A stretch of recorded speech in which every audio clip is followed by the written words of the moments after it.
Welcome everyone to this new episode of Beyond the Airbrush. And it's been a long time since the last episode, but life and all. And I'm very happy to be tonight with Alex, but you might know him as a Quipsternerd. I hope I get that right. Yeah. Yeah, that's right. It's good to be here. Thanks for having me on. Yeah, my pleasure.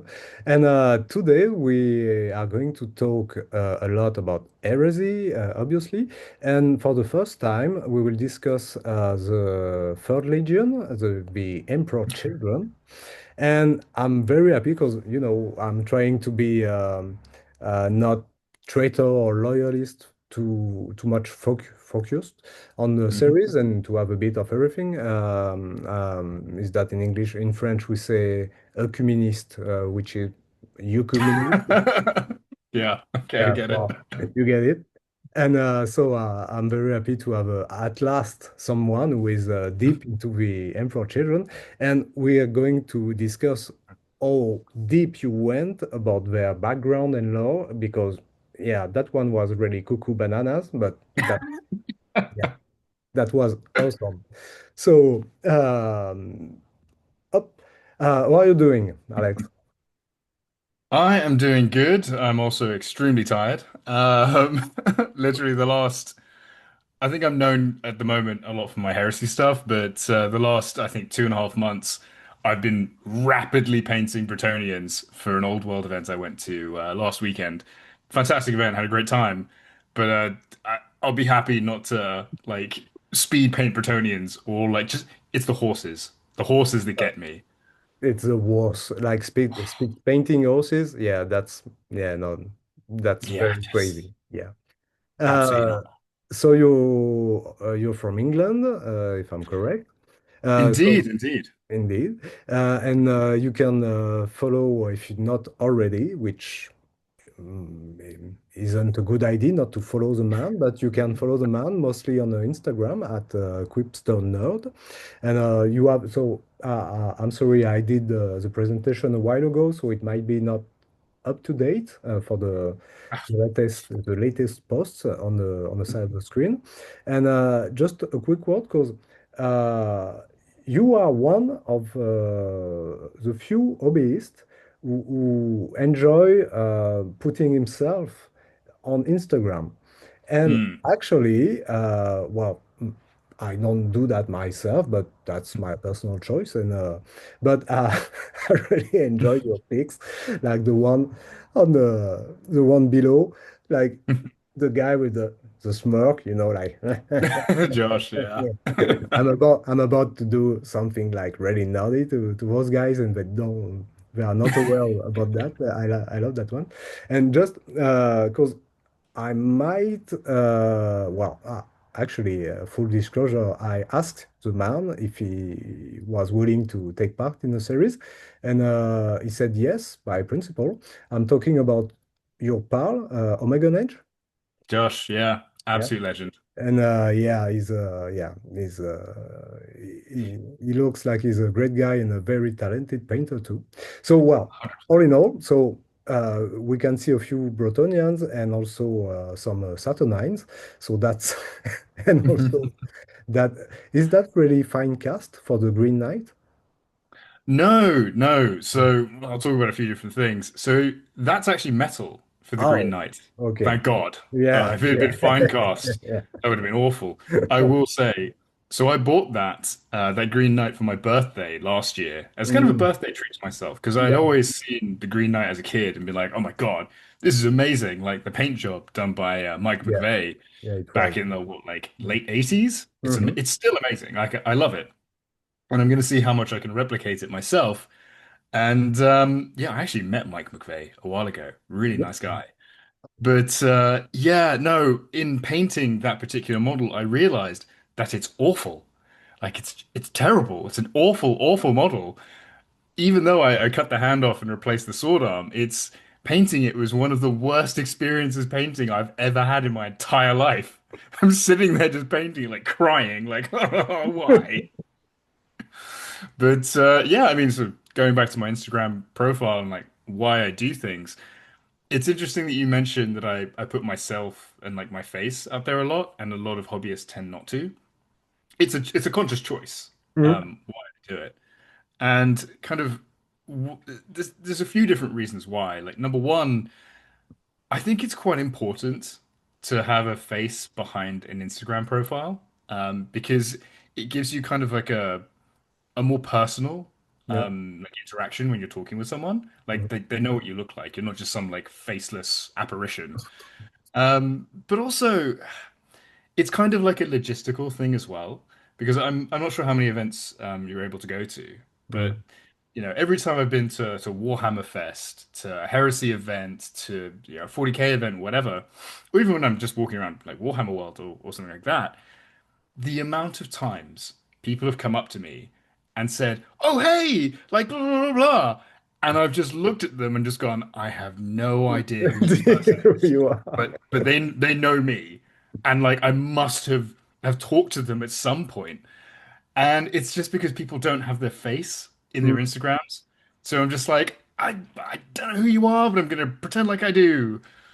But actually, that's fun that you talk about that because it was last month. I spent like I don't know maybe 1 hour talking to another hobbyist in person, and after an hour, he just told me about his one of his mini, and I'm like, oh yeah, I think I saw that one. Oh no, you are that blah blah blah Yeah, on you're that Instagram. guy. And the guy was like, "Yeah, that's me." And I'm like, come on, yeah, of course it's Yeah. you. Yeah, yeah, it was Every pretty. s- Yeah. we don't recognize each other No. by our faces because no one puts their face on their Instagram. We recognize each other by our Instagram handles Yeah, that's pretty amusing. every time. Yeah. Also, Uh, I gotta say quickly, this is not just a tall glass of piss, even though it does look like that. yeah, This is well, it's a I vitamin had C drink. I've got a bit of a sore throat. I had my doubts, but I'm glad that it's not that. So yeah, yeah. So no, but actually, so no, you are talking about the Green Knights, which was like a pretty crappy piece to paint.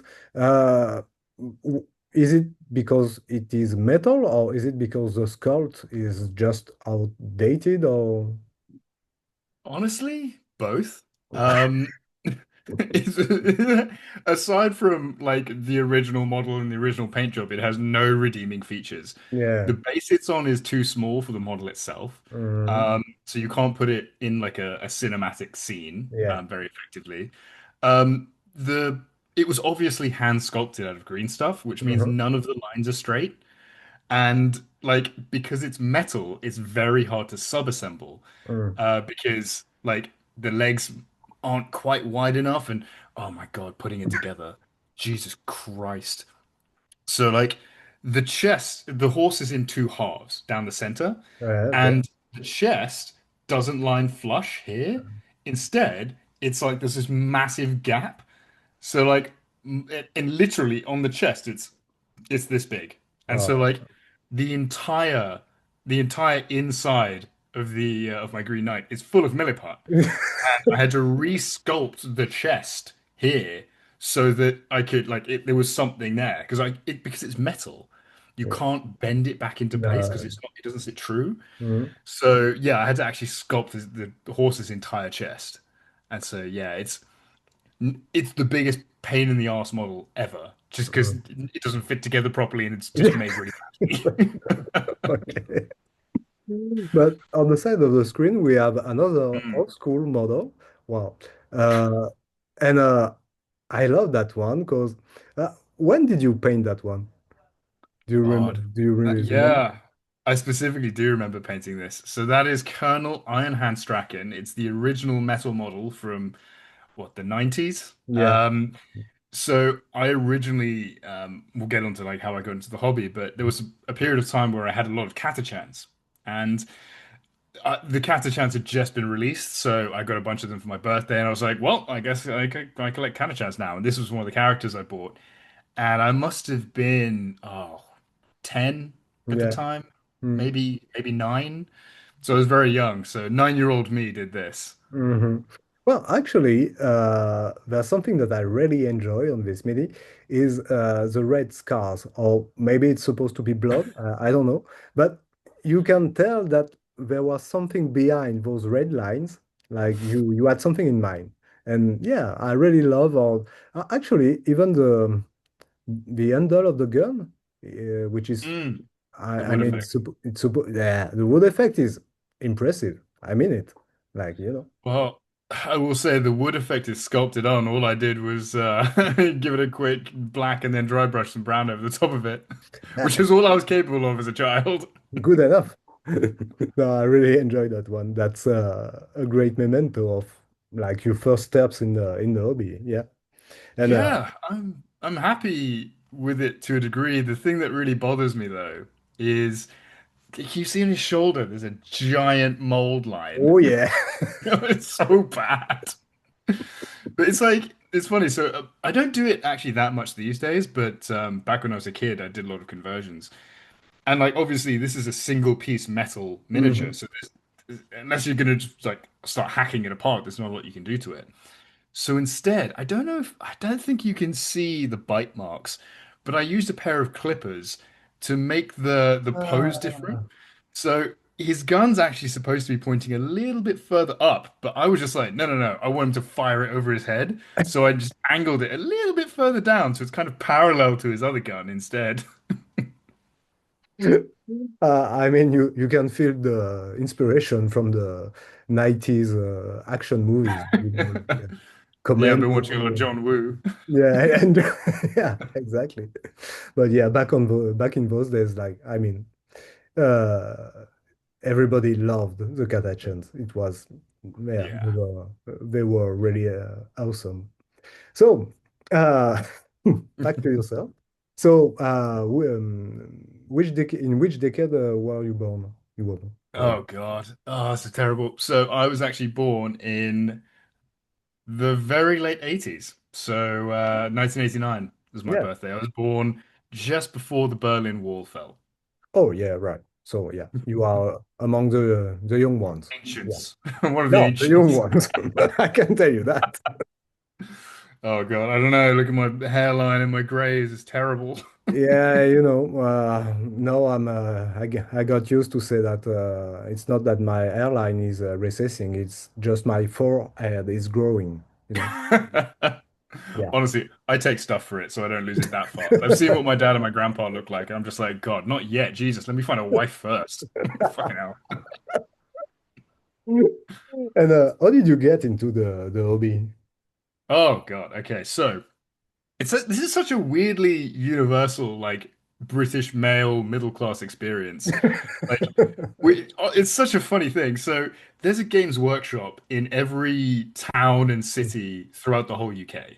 And so like it's kind of just something you walk past if you go to like the local shopping center or like the Yeah. town center or whatever. And so I'm from Watford originally, but my family had a business in St Albans. There's a Games Workshop in St Albans and in Watford. And so the one in Watford, it's kind of tucked away, Mhm. just like in a shopping center. And I walked past it with my mum like for years. Amusingly, actually, a slight tangent. I have two earliest childhood memories from when I was a baby.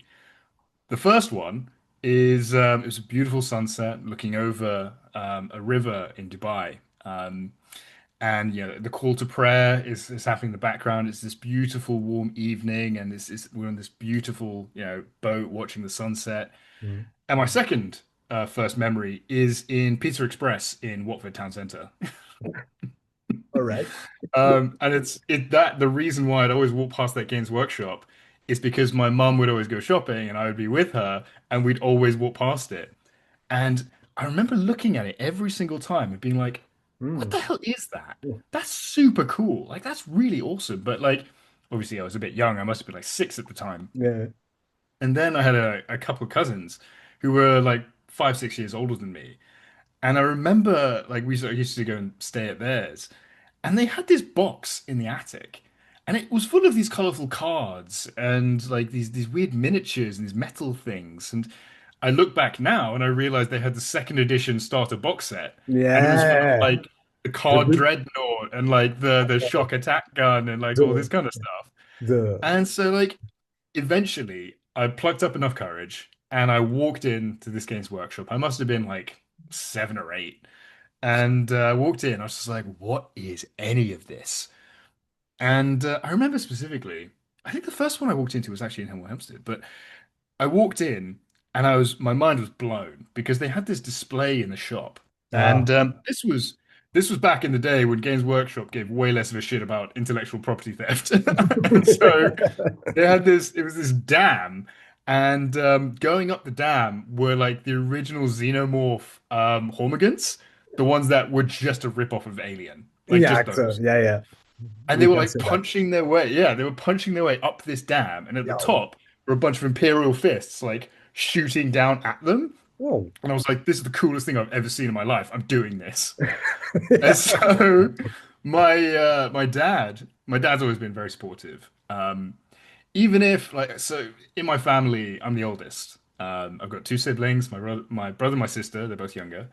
And I'm I'm like the smart one. My brother is the sporty one, plays like international level cricket, and my sister's the perfect one. She's an investment banker and she was captain of every team at school.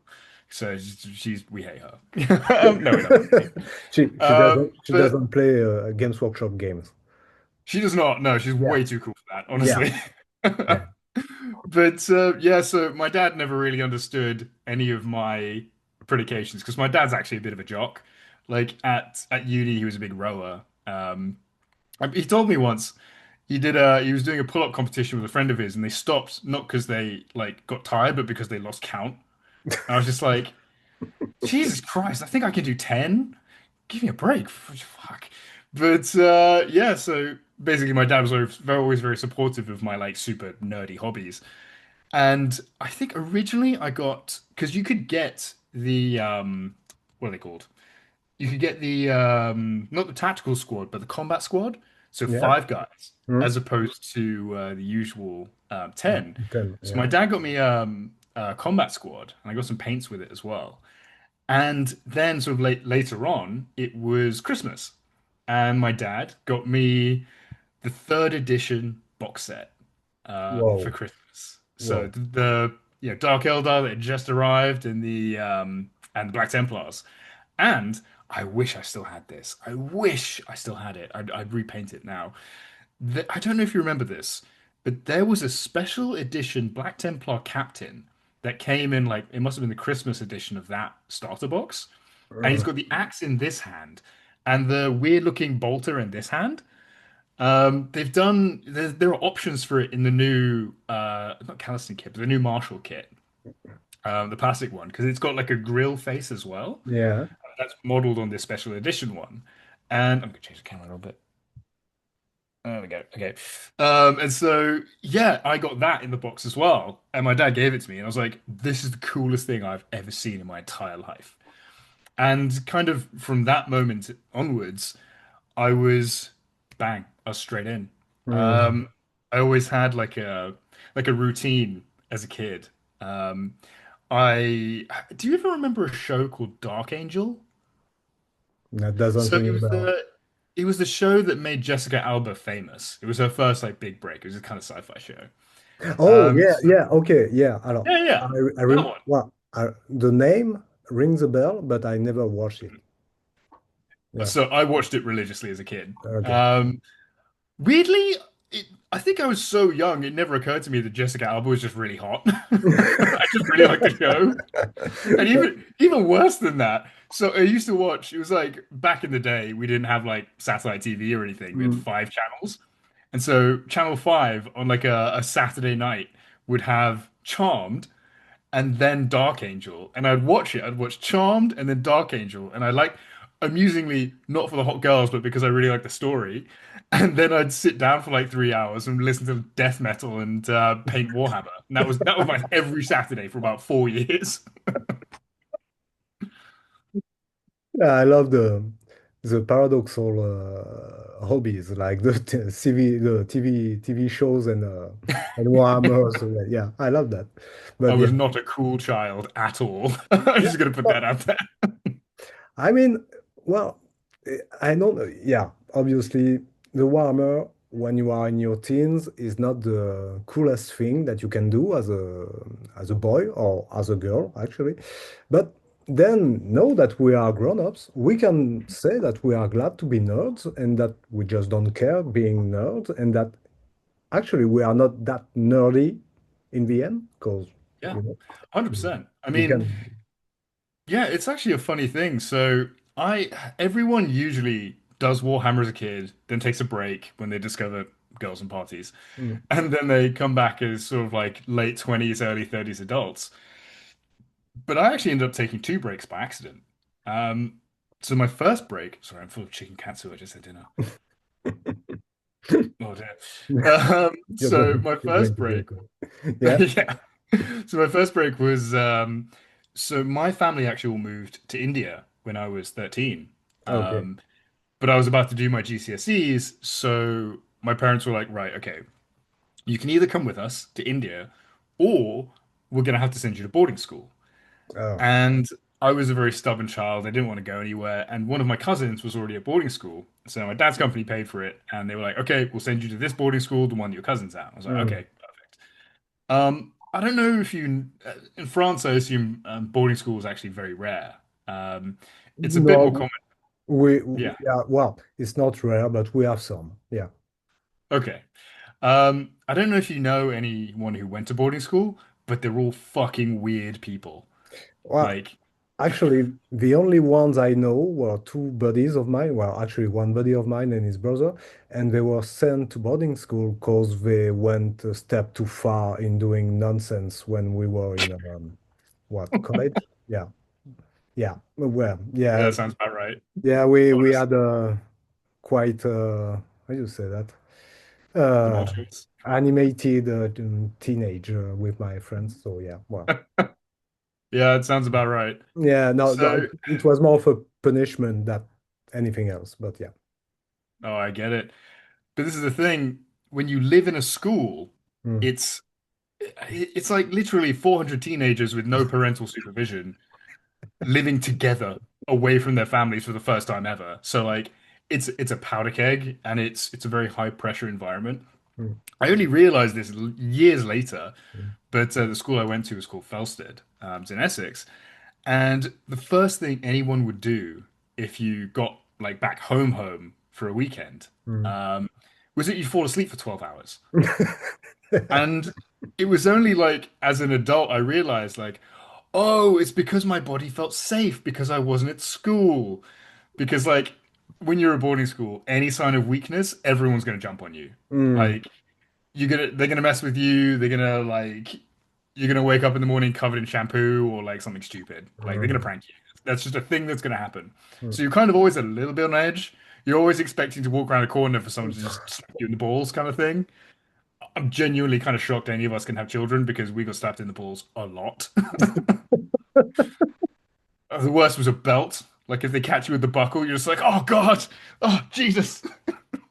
That is the worst. But yeah, so boarding school, I was not playing Warhammer at all. Yeah, yeah, yeah. I was like, no, no, no, no, no. You can't show your you can't show your inner That's nerd. like I'm a nerd, but there are levels that will be tolerated here, and that's not it. And so I got very ill in boarding school. This is actually kind of part of it. So I don't know if you've seen any of the other stuff I put out, but I actually have a chronic illness. I have something called ulcerative colitis. I don't know if you've ever heard of it. No. Okay. So it's an autoimmune disease. It's a Yeah. little bit like Crohn's. It's where your large intestine isn't Mm. recognized as part of your body. So your immune system attacks it. I had a Uh, really bad attack of it when I was about 13 or 14, and I had to have my large intestine removed. And that's why I've got a very slim waist. That and, narrow Asian hips. I get it from my mum's side. Uh, but this was all happening for me at school. And so the French baccalaureate, I think, is a little bit different to the UK system. So we have GCSEs and then we have A levels. yeah. So I actually missed half of my GCSEs. because Yeah. I was in hospital. Yeah. Um, and then when I moved to year 12, so Mm. lower sixth, which is the second last year of school, I did the International Baccalaureate, so the IB. Yeah. Um, and again, I missed, I don't know if you know anything about the IB, but if you miss a week, it's hard to catch up. I missed a whole term, Ah, so yeah. like three Okay. months. Yeah. And yeah, I got to the end of the year and failed all my exams, and my the school sent me a letter home. And the letter was basically like, look, we know your grades are bad. You've not passed this year, and here are your options. You can repeat the year, and we know you don't want to do that. You can retake your exams, and that's an option available to you, or you can leave. And yeah, I'm Okay. Thank you. paraphrasing a bit, but not that much. Okay. I think I've still got that letter. But I had a chat with a couple of friends and and my parents, and eventually it was a friend of mine. Her name's Steph, and she basically said, "Look, you don't really fit in at this school. Like, you know that, I know that. I think you should just leave. I think you'll have a better time somewhere else." Because I think in boarding school especially, if you're not a boarding school person, it's a really tough environment to be in. Mm. Like my brother, absolutely loved it, had a great time. He was captain of the cricket team, played a little basketball. He had a great time. He fit in really well, but I just didn't. So I eventually left, and I repeated year 12, so second last year Yeah. of school, and I went to a school in Watford. Now, this is very funny. Have you ever seen a show called The In-Betweeners? No. Well, Okay, every maybe, British guy. but I don't know Yeah. the title in English, but no. Okay. So every British person watching this interview will probably have seen The In-Betweeners, so they'll get the reference. But I was basically Will from The In-Betweeners. I'd never been to a state school before. And like I'd now been thrust into a state school in Watford, having come from a boarding school. And I'm thinking to myself, oh my God, am I going to get stabbed because of my accent? Like, what the hell is going to happen? Like, I didn't know what was going on. So I ended up at this school, and in the first 2 weeks of sixth form, so yeah, sixth form is where you do your A levels. Um, we did a lot of like team building exercises because there were a few new people in the year, and I was one of them. And it was kind of like a get to know you kind of thing. Okay. So in those first 2 weeks, we did a lot of these like team building things. And coming back from one, we were on a coach, and I was sitting next to a couple of guys, and my now good friend Dom leant over the seats, and he told a Warhammer joke, and everyone laughed, and I laughed along with them because I got Yeah. it. And Dom looked at me and he was like, "You don't know what we're laughing about." And I was like, "Yeah, I do." And he was like, "No, no, you don't." I was like, "Yeah, I do." And he was like, "By Ulthanesh, he's one of us!" And bang, instant group of friends. I had lucked out so hard because I had stumbled into a year group that had a bunch of friends, like a whole friend group, who were super into anime, Warhammer, like all kinds of like nerdy stuff, Yeah, just that's like super me. cool. Mm. And I was just like, this is the best of all possible worlds. And so I had my like second coming back into Warhammer, and it was so funny because the group had like there was an Orc player, there was an Eldar player, there was a Chaos person, and I ended up as the Tau person. Now, when I first started in the hobby as a kid, obviously started with Space Marines. I Yeah. don't think I even had like a chapter I was collecting. They were just kind of green. And then I had Imperial Guard, Mm. and then and I kind of fell into Imperial Guard because a couple of people had like given me the Catachan box set for Christmas and my Mm. birthday, and I was like, well, I do Imperial Guard now. But Tau were always the one that I really gravitated towards. I think it's because I really love like mecha anime. Yeah. I'm a big That, fan of yeah. yeah, like Gundam Wing, for example, big fan. Weirdly, the first ever anime I think I watched was Neon Genesis Evangelion, Yeah. which is a pretty hardcore intro to anime, I will tell you. That, But yeah, so I'm that kind of like, oh, sorry, go I'm not too familiar with those one because I'm a bit older than you. on. You don't look it, it's fine. Yeah, yeah, well, no, actually, yeah, well. around a decade older than you. But Ah, yeah, fantastic. back in my days, was Gundam, robot mechs, etc. were Yeah, battle tech and that kind of stuff. Macro tech, yeah, wow, something tech, and then I was a bit too old at that time just to watch anime, and yeah, well, but I I know the names, but yeah, it's like you must have felt so relieved just to stumble on those guys and just, yeah, I mean, be able to live your passion and be yourself. Like it's, yeah. yeah. 100%. I could not have lucked out anymore. And it's funny, like I don't think I ever really speak to my boarding school friends, but my school Mm. friends from state school, I I see them all the time. I saw them all last Friday. Yeah, still I was today. Yeah. yeah, I was a groomsman at two of their weddings. Like I'm so much closer with them, and we're all still massive nerds, even though we're like adult men in our 30s.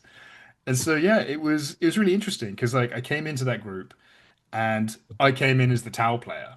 Mm. Um, I really got into Tau and I really loved it and I was having a great time. And by this time, it's fifth edition and I was playing a decent amount. And I really loved it. I was having a good time. But then obviously you finish school and you go to uni and you just think to yourself, okay, I'm done with all of this childish Warhammer stuff because you discover girls and parties and you're just like, this is awesome. It's actually interesting. This is where I discovered sport as well. Oh, yeah. Yeah, previous to getting to uni, I was not sporty at all. I didn't really have any passion for it. I didn't really enjoy it. I got to uni and I became captain of the fencing team. Okay. I started rock climbing. I started going to the gym. It's actually quite funny. So I left for uni in September, came back in December, and I gained quite a lot of weight because I was going to the gym. And my friends were like, "Oh my God, what happened to you?" I had motherfucker. I had one friend, and I took my jacket off at something, and she saw me, and she was like, "Oh my God, you got hot." I was like, bitch, I'm the same person. I was hot before. Jesus Christ, I've just got biceps now. Give me a break. Oh, that's cool. Christ. But what But what what yes, weapon, what oh sorry, weapon did you use for for foil. fencing? No, sorry. I was a foilist. Okay. Yeah. Right. And I've got a bit of a reputation for always mentioning fencing every time I come on a podcast or something. And there's actually a very specific reason for it. It's because the Venn diagram of fencers and Warhammer players, I swear, is like literally a circle. So yeah, like when I was at uni, I didn't really look at Warhammer at all. I was just like, okay, I think I'm done with that kind of part of my life, and Yeah. I didn't really think about it that much. But, and this is how they get you. The entire time, I was still reading the Horus Heresy. Oh, oh, Yeah. yeah. When I met my group of friends at school, who were all Super Warhammer people, my friend Lewis had just started reading this book series, and he was on book three, and he was like, "Oh yeah, they've just started releasing these books. It's called the Horus Heresy. Quite like them so far." And I was like, "Oh, okay, maybe I'll give that a go." So of course, as the books are coming out throughout my Yeah. teenage years, throughout my 20s, throughout uni, I'm reading like all of this stuff instead of doing my readings for uni. Yeah, Because of obviously. course. And so, yeah, I was just kind of keeping up with it. So I was aware of everything that was happening. Mm. And so it got to about 2017. No, 2018, the end of 2018. And I was playing a lot of Metal Gear Solid 5 because I was going through a period of quite bad health. Mm. This is the thing with chronic illnesses. It's Yeah. not, It's it's up and down. Or, yeah. Mm. it's not even like most people's experience of illness is a cold or a broken leg or something like that. And it's got a very, very linear Mm. progression. It's I'm fine, a Yeah. thing is wrong with me, I'm fine Again. again. Yeah. Yeah. Whereas when you have a chronic illness, it's very much more what percentage ill am I today? Mm. Or this afternoon or this hour even. And mm, it can change like that. mm, So yeah, I was going through a not great period of ill health in 2018. And it got sort of to the end of 2018, and I was just like, it's I'm kind of sick of my Xbox right now because it's kind of all I can do. And so, what else is going on? And I think I saw like a Facebook ad for Warhammer, and I was just like, yeah, that's really interesting. What's happening with Warhammer these days? I guess I haven't even looked into it. I'll go on the website. We'll see what happens. yeah, yeah, Oh just yeah, a small I'm look, just a quick curious. look. Yeah. So I went on the website and I Mm, discovered that Custodes yeah, were yeah. now a playable faction. And I was like, bro, I'm straight in. I went the next day to the Games Workshop on Tottenham Court Road and I dropped £400 on an entire Custodes army. I was like, yeah, I guess I'm back in now. This is the thing that's happened. And so, Oh yeah, no. I was from that moment on, I was Mm, back in and I sent a message to my school friends on mm. WhatsApp. I was like, "Hey guys, I'm thinking about getting back into Warhammer. Who wants to join me?" Every single one of them, Oh yeah. every single one. And I was like, "Okay, cool, awesome." And ever since then, it's been this kind of slippery slope down Mhm. into like all the different game systems.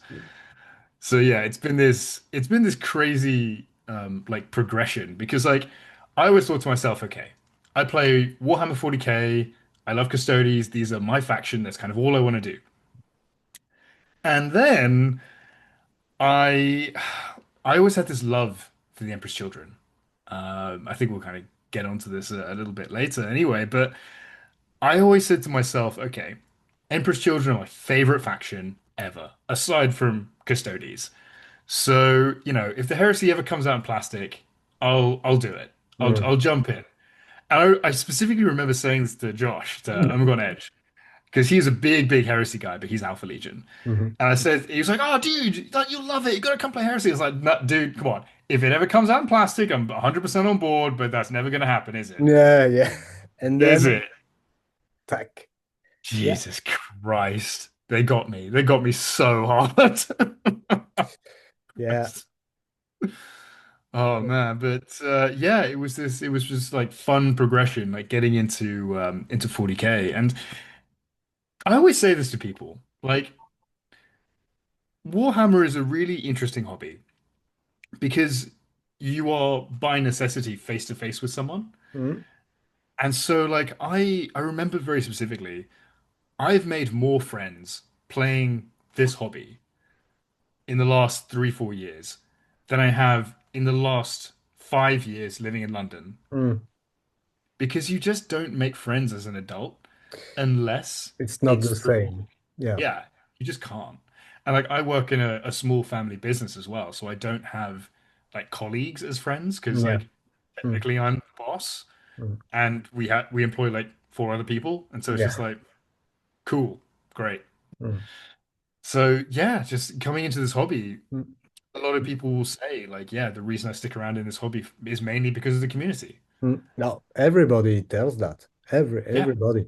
And actually it's funny because you can relate at each age when you are into the hobby, like when you are in your teens, you're mostly like hanging out with the nerdy ones at school, but yeah, you don't care because, well, or if you are in boarding school, you care a bit, you do care, but yeah, then at uni, yeah, honestly, you well, usually you don't have enough money when you are at uni to spend that on miniatures, like obviously.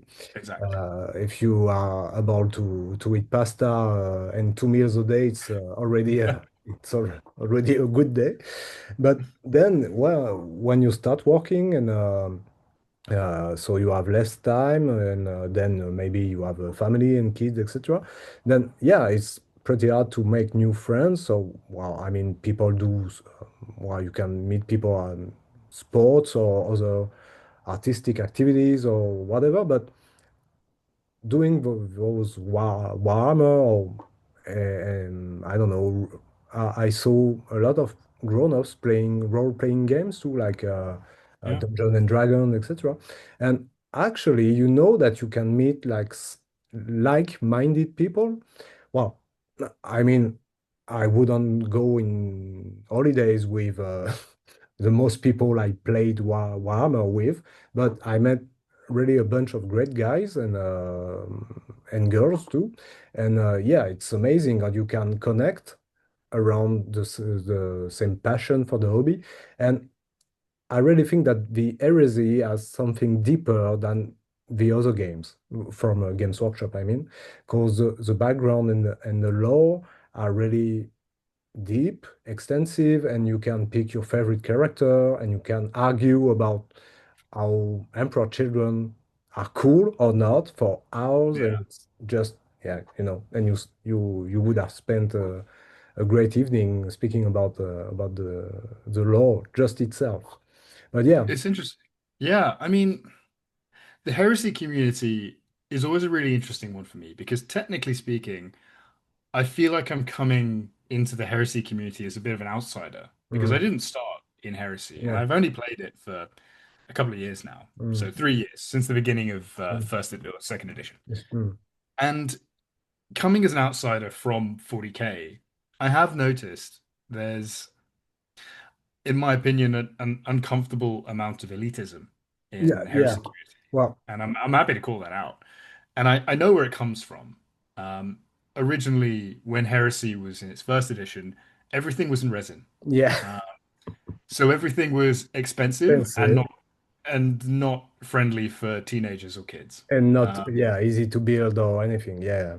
exactly. And so you tended to have players in the Heresy community who would drop a lot of cash Mm, on their armies. And because they're dropping so much cash, they would be extremely well invested. And that's why you have the hobby standard being a little bit higher than it yeah. would be in Old World or 40K, for example. And I think that over time sort of bred into like this kind of elitist, we're better than everyone else mindset. And Mm, I really don't like that. And I do everything I can to make sure like I'm not part of that. yeah. Because I think like the heresy is such an amazing setting with this might be a controversial opinion. I think heresy has the best miniatures, So especially characters. Like well, like I some love of those are a bit outdated, like they are very tiny, like exactly. Loken, for example, Mm, and some faces are not the greatest skulls around, but all in yes. all, well, I'm a bit biased because Heresy is my main my main game, but yeah, Oh yeah. the miniatures, the tanks, the vehicles are yeah, fabulous. Yeah. I mean specifically all the new stuff. So Mm, all the new resin, all the new yeah. plastic. I think it's some of the best stuff Games Workshop's ever made. Mm, The new Cataphractii Terminators. Oh my God, yes. Like again, controversial opinion. I love all the Saturnine stuff. Like every single one of them. I think they're all amazing. I'm actually planning a heavy assault force of all yeah. Saturnine Oh and yeah. all Cataphractii and Yeah. Tartaros if it comes out. So yeah, I love all of it. So I think as a game system, I think it's a really wonderful system. And I was actually really lucky. We're sort of going a little bit forward now, Mm, but I was really lucky. I got to go to the Heresy sort of weekender when second edition first came out. mhm. It was very hilarious how I ended up there because I was not invited at all. My girlfriend at the time was invited, and I was her plus one. Oh yeah. It was so funny because like she had actually not got into the hobby that like off she got into the hobby quite recently, Mm. and so like she got invited, and I had to explain to her like, look, this is actually a really big honor. Like this is a very big deal. She was like, oh, okay, cool. And then they sent her a list of because like all the people they invited, they basically got all the box sets and all the Primarchs, Yeah, yeah. and they gave certain YouTube channels the box set, and they were like, okay, pick a legion. We want you to paint the box set as that legion. Whoa. And to a lot of painters, they were like, okay, here's a list of Primarchs. Which one do you want to paint for the sort of like weekender? And so she didn't know anything about the heresy at all. And so, A, I had to explain what the heresy was. And B, they sent her an email and they were like, okay, we're going to send you Rabute Gilliman. And she was like, cool, who's that? I was Oh, like, okay, here's a crash course. But like she did a fantastic job. Like she did, her Gilliman was absolutely amazing. I thought it was really great. And so yeah, when we went, I do you remember there was that quiz that took you through and it showed you which legion you yeah, should pick? yeah, yeah, yeah. So she did that quiz and she got the Night Lords, and I was just like, I don't know what this says about you, but I'm sure it's not anything good. Yeah, I would have walked away right there, but yeah. But it was very funny. And so we went to this weekender, and I got to sit down with her, and we got to do an intro game of the new system. Hmm. And I remember, I was with her, and we were doing this sort of intro game, and I was thinking to myself, "Oh my God, I remember all of the rules because it's just fifth edition." Yeah, that I was about to say. Yeah. Mm, And I was just like, "Oh my God, it's like being 13 again. Like this is awesome." And like immediately I was in, like straight away. mm, And so yeah, I bought the box set, and so I bought the box set, and I think I painted the Spartan mhm, and 5 Terminators. mhm. I ended up entering those into Golden Demon a few months later, and I won Golden Demon pins for both of them, which I was very happy about. But based on that, I know the guys at SN Battle Reports because Mhm. I'd met them at a couple of events, and they were at the Heresy thing, Yeah, and so they encouraged me. Oh, I'd been to a Heresy thing, not a Heresy thing. I went to the No Retreat Legends thing. yeah. They hosted a while ago before, and that's a total name drop. But I'm so bad for that, honestly. But yeah, so I applied for No Retreat because they were like, "Hey, you should apply." Yeah. And I thought, okay, I'll give it a go. I'll see what happens. And I got in. I was like, oh wow, that's awesome. Oh shit, I've got to paint I a 3,000 point I heresy need an army. army. Fuck. And I had 5 Terminators and a Spartan. I was like, oh god. And so not knowing anything about army construction or like Yeah. the list or like anything, I was like, fuck it, I'll just paint everything in this box and we'll see how it goes. So my heresy army is still the Age of Darkness Next box and box. like a few random things on top. So it's like the Age of Darkness box, a Kratos, and like a Leviathan Dread, and that's like it. Actually, I have to say that the second edition box was pretty good for building an army out of the box. Yeah. Mm.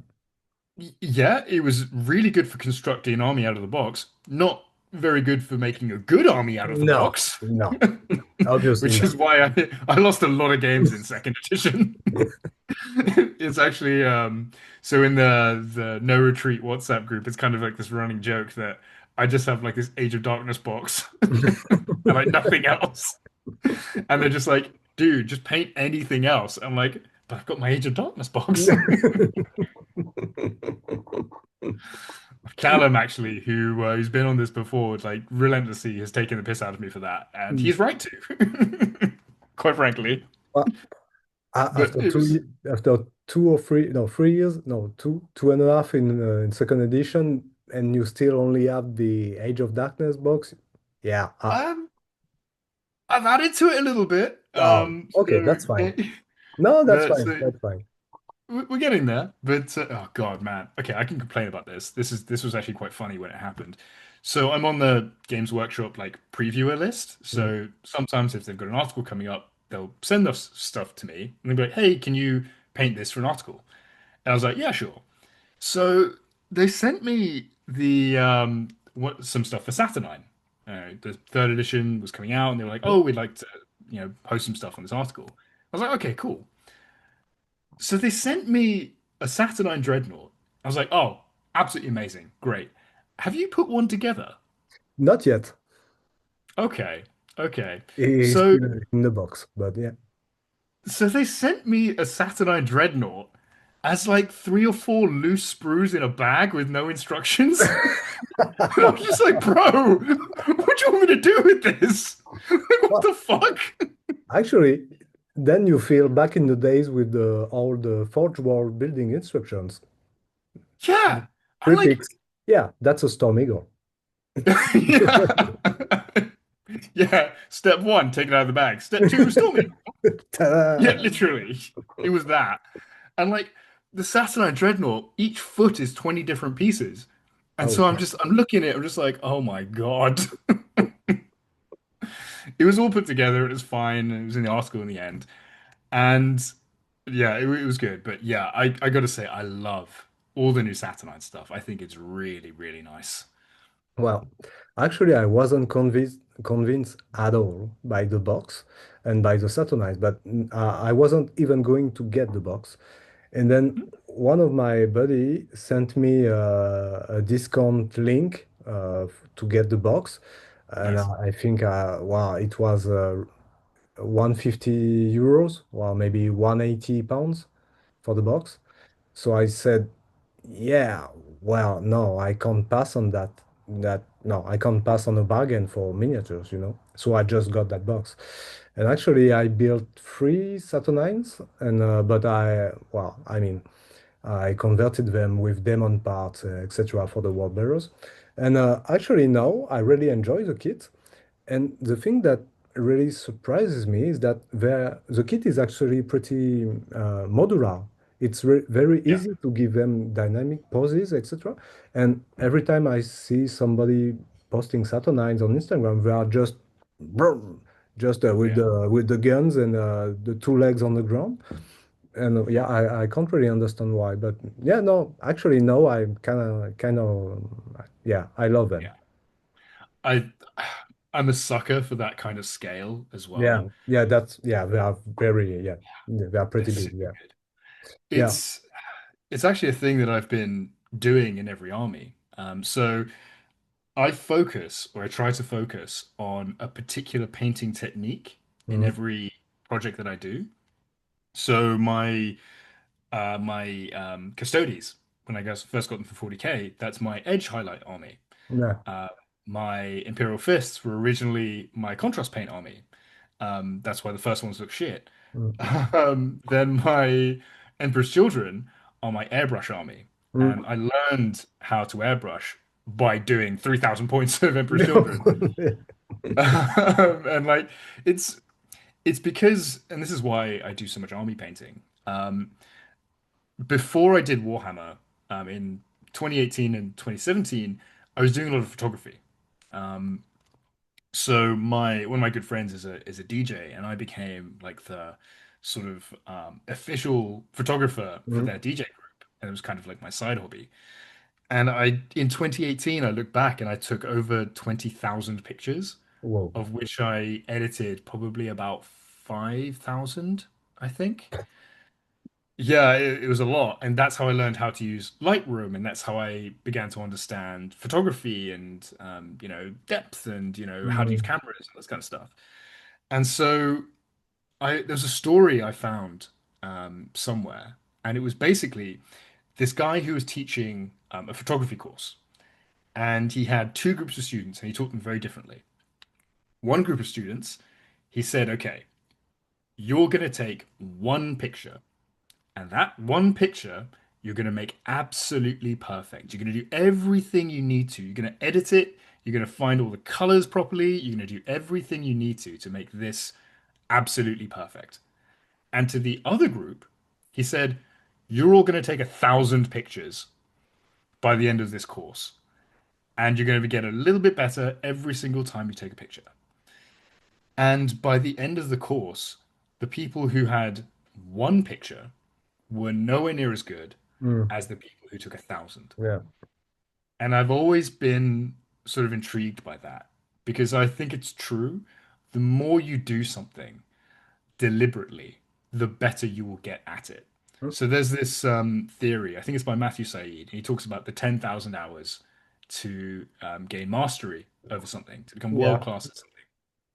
And it goes through the different stages of mastery. So You've got unconscious incompetence, because there's four stages. There's unconscious incompetence, which is you're so bad at something, you don't know how bad you are. Then the next stage, which is conscious incompetence. So you're very bad at something still, but you know enough to But you know, understand how yeah. bad you are.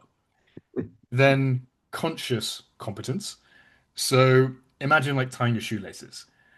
You have to really think about like, okay, this goes there, that goes there, and wrap this around and that goes there. You can do the thing, but you have to really think about it. Mm. And then unconscious competence. I don't even have to think about it. I can tie my shoelaces and have a conversation at the same time. Yeah. And to get through those different stages takes deliberate practice, doing a thing and putting the hours in. And that's why it was so good to do a whole army airbrushing. It was why it was so good to do a whole army edge highlighting. Because every single time I was getting a little bit better at that particular thing. And so, yeah, that's something I really try to focus on, Mm. and like bring into every project that I do. So But it's, you know, is that in English what you say is practice makes perfect? Is that, yeah, yeah, that's exactly. the That's exactly saying. it. And actually, it's no mystery because when you look at kids, you can see them, they will do 10, 20, 30, 100 times the same movement, the same thing, etc. Just, getting better a little bit at each time. And that's how our mind, our brain just functions. And yeah, well, then the only thing I would say about that is that we are talking about like painting miniatures. It's an artistic thing. Well, it's miniatures and Warhammer, etc. But still, it's an artistic thing. Mm, And uh, what is perfect to me won't be perfect to you. Like the subjectivity of the artistic thing is, well, we can agree that this miniature that we see on the screen since the mm, beginning, it could be better. We yeah, can, I mean, we can agree on that. But maybe somebody will say it's really bad, or somebody will say it's very good. It's all about the subjectivity of it. And mm, so you can train for hours and still be bad at something. Like, like 100%.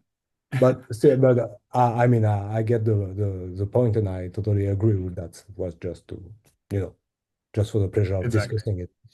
Um, Exactly. so we went a bit sideways, but it was very cool, and it was very cool to get to know you a bit. Um, I would say that w- we talk about a lot of different aspects of the hobby, but what is that you like the most in the hobby? That's a really good question. Um, I think it's a few things. I think the first kind of most important thing is the community, is being part of something. So I recently went on a weekend away with a couple of guys, Yeah, I saw and that. Yeah. yeah, it was this little Yeah, painting retreat, and there yeah, was it like looked six of us there. amazing. Yeah, Oh, yeah. dude, it was so much fun. So Josh organized it, and so I actually hadn't met any of the other guys Oh, okay. before that. It was just I only knew Josh, and so we all sort of turned up and like had a really amazing time. And one thing I realized coming back, because I made that little TikTok and I put it on Instagram Reels as well, and they both went viral. I think combined they're probably on like 2 million views. Oh, yeah, okay. Um, Yeah, yeah. yeah, it's crazy. Yeah. But For miniature painting, it's yeah, crazy. dude, like, do you ever watch what's it called? Brooklyn Nine-Nine? Oh, oh, yeah, but a long time ago. Yeah. Yeah. Do you know Rosa from Brooklyn Nine-Nine? No, I can't remember the name of the characters. Oh, so The maybe sort of like what the was it grumpy, the the crazy woman who's like grumpy and Hispanic. and a bit crazy too? No? That one, yeah. Yeah, yeah, yeah. Yeah. She liked that on TikTok. Okay. I saw that and I was like, what the fuck? So it went very viral. Mm. And it was interesting and sad because like half of the comments were from women basically, and they were like, "What's this? The husband convention? A bunch of like cool nerdy guys who are all really handsome." I was like, "Thank you, that's awesome." But the other 50% of the comments really got to me. They were because they were so sad. the other 50% of the comments, you can check this, were men saying, I wish I had Yeah, friends so yeah. I could do this. Mm, And I was like, oh my God, how is this a thing? I'm not even joking. It's literally half the comments mm, of just like lonely guys who don't have friends that they can do this with. And like, I think to myself, if I didn't have this community, what the hell would I be doing? mm, Like, I put so much time and energy and passion into this hobby because I love it. And I think to myself, like, I wouldn't have any of the friends that I have now. Like, I wouldn't have spent all of this time going to events, sometimes in foreign countries, doing cool stuff I really like. Like, I wouldn't have been able to like go on weekends away to play events, doing a thing I enjoy. mm.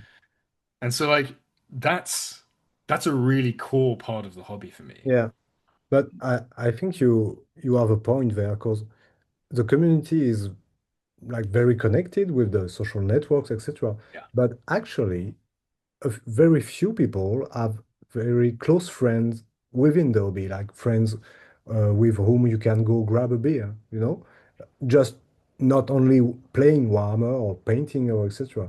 And Mm. I think, well, myself, I have three close friends with whom I can grow, have a meal, talk about something else than Warhammer, etc. But that's just three of us, and all my other hobby friends are just hobby friends, we don't call. I don't have their phone number, it's so there's a lot of people who are still very connected, but at the same time very lonely. Like that, they have Mm. only virtual friends. So, uh, Yeah. uh, well, I understand the amount of comments, and it's not jealousy, but people who are eager to get to do that. So yeah, Yeah. I think as well, like, it's easy. This sounds so dumb, but I think it's easy to forget how to make friends as an adult. yeah, Like, because the playground doesn't exist as an adult. So it takes time and effort. Like, you have to show up, Mm, you have to talk. And I yeah, think men are really bad at that.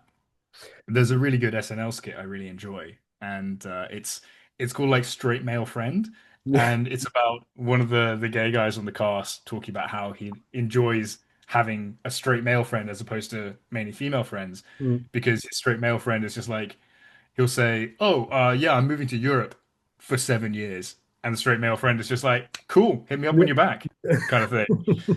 Um, I've had this this is such a tangent. I've had this conversation recently with a couple of like female friends, and it's fascinating to me how different male and female Yeah, no. friendships are. It's very common actually, because I'm 36 now. Like it's very common at sort of my age that a woman would have gone through like several like friend breakups, Mm, and that will be like quite a big thing. And men kind of just don't do that. no, We relate to each other very differently. It's almost like it's like shallower friendships, but I think more easygoing. And also another thing is that men don't really chit chat to each other, as far as I've seen. We like you'd never call a male friend for no reason. Like you've always got to have a reason. Do you know what I well, mean? yeah, I see what you mean. Just even you, well, sometimes I call some friends of mine, well, not hobby friends, but like my old friends from back here, back in the days, Mm, with no reason, just to check in, But mm, as soon as you have somebody on the phone, yeah, it doesn't matter if you have a topic to discuss or not, because you are going to discuss something. Yeah, whether it exactly. be like, yeah, we should see each other, we don't see each other enough, etc. Yeah. But you don't need every time like a real purpose or a real topic to discuss.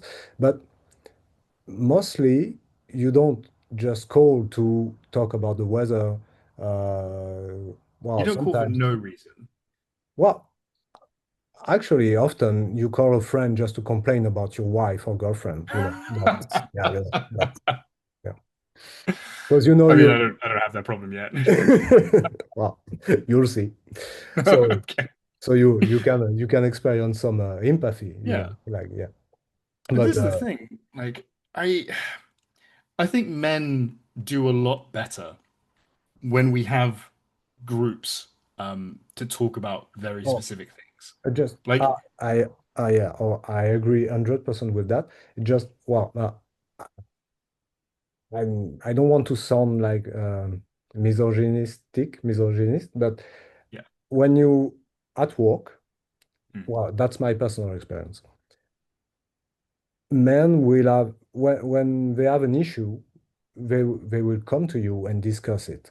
Like, and well, when they are in a group of men, women, when there is an issue within a group of women at work, it will escalate, it will blow up eventually, and then nobody will understand where it went from or etc. And then when you dig in, you see that, oh, okay, all right, it's just because, yeah, Samantha went brunching with Brenda and didn't invite, and then, yeah, well, I know it sounds a bit like, God damn it, Brenda. yeah, Brenda, no, she's there, No, yeah. I know what you mean. But I will say there's a lot of bitchiness in the heresy community from as well. Jesus Christ.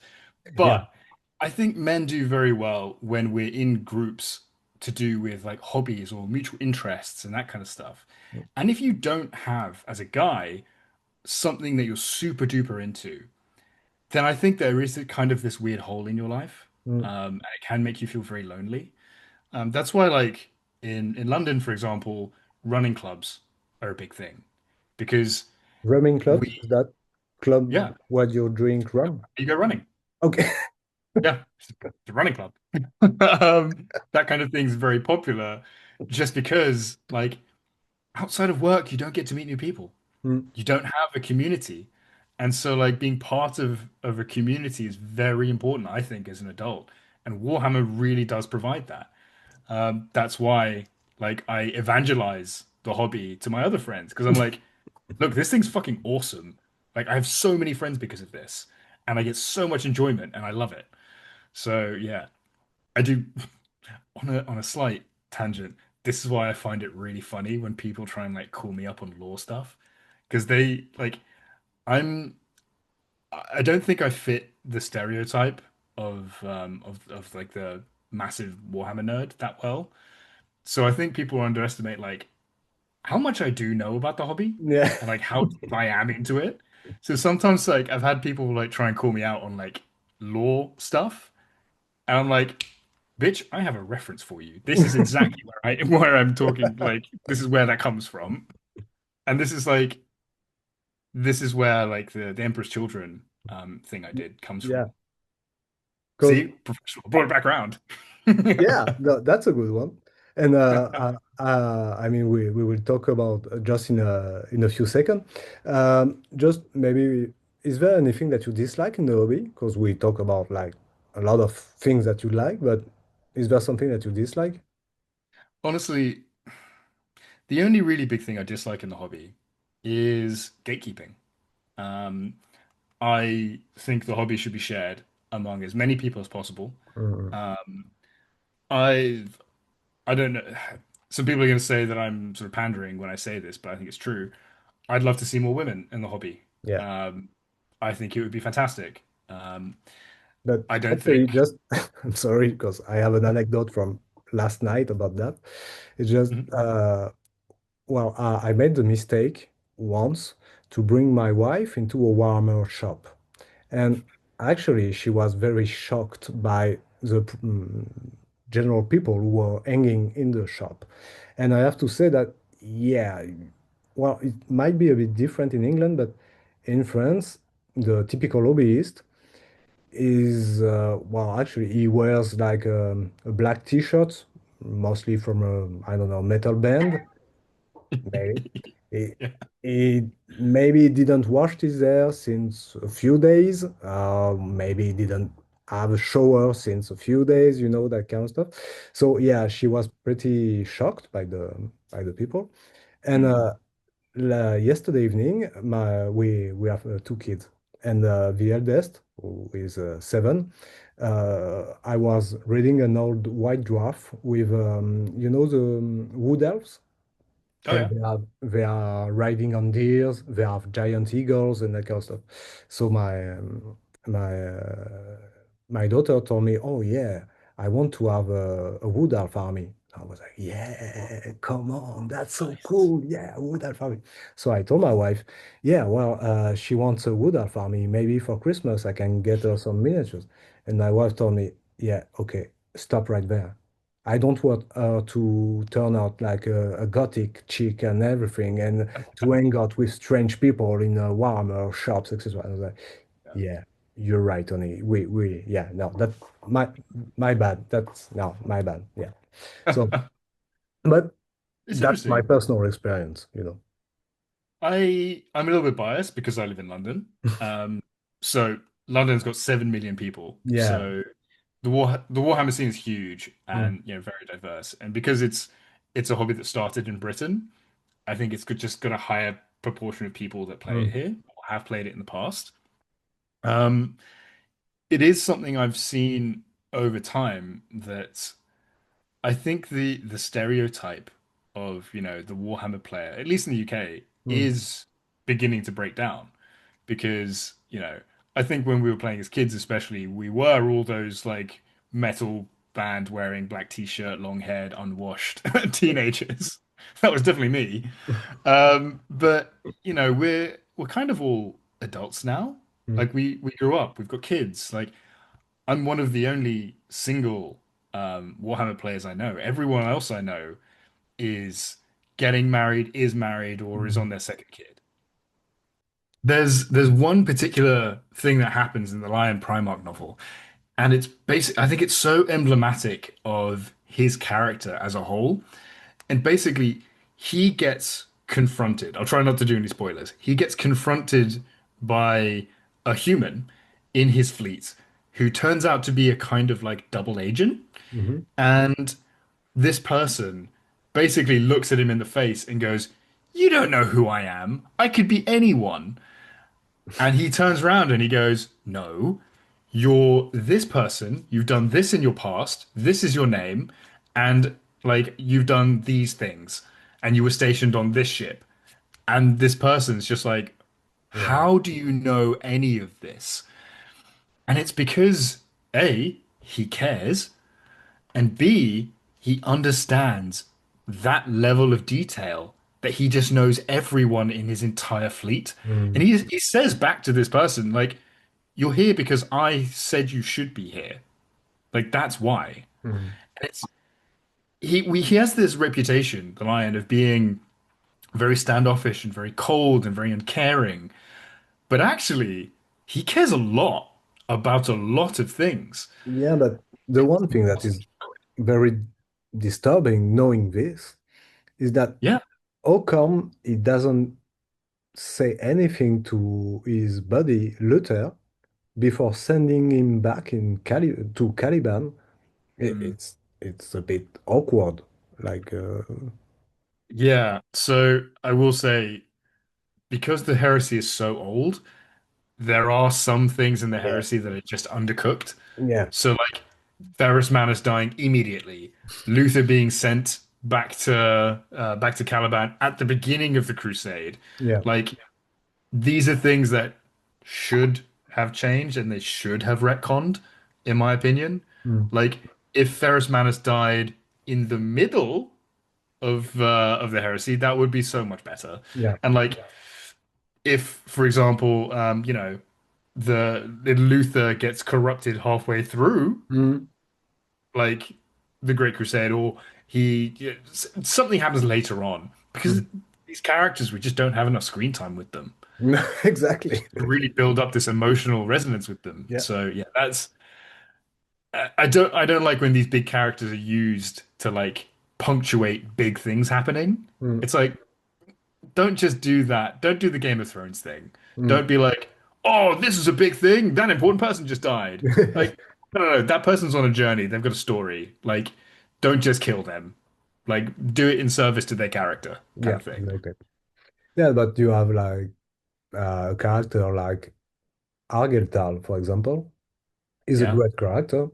Then he really good. dies during the Shadow Crusade, but it's halfway through the heresy, so you can, and if you are playing the game, if you Yeah. are using the miniatures, like if you if you are in the at the Siege of Terra or etc., Mm, there are half of the characters in the range that you just can't play if you want to follow the story. yeah, It's well, the Siege of Terra is in the end at the very end, but still okay.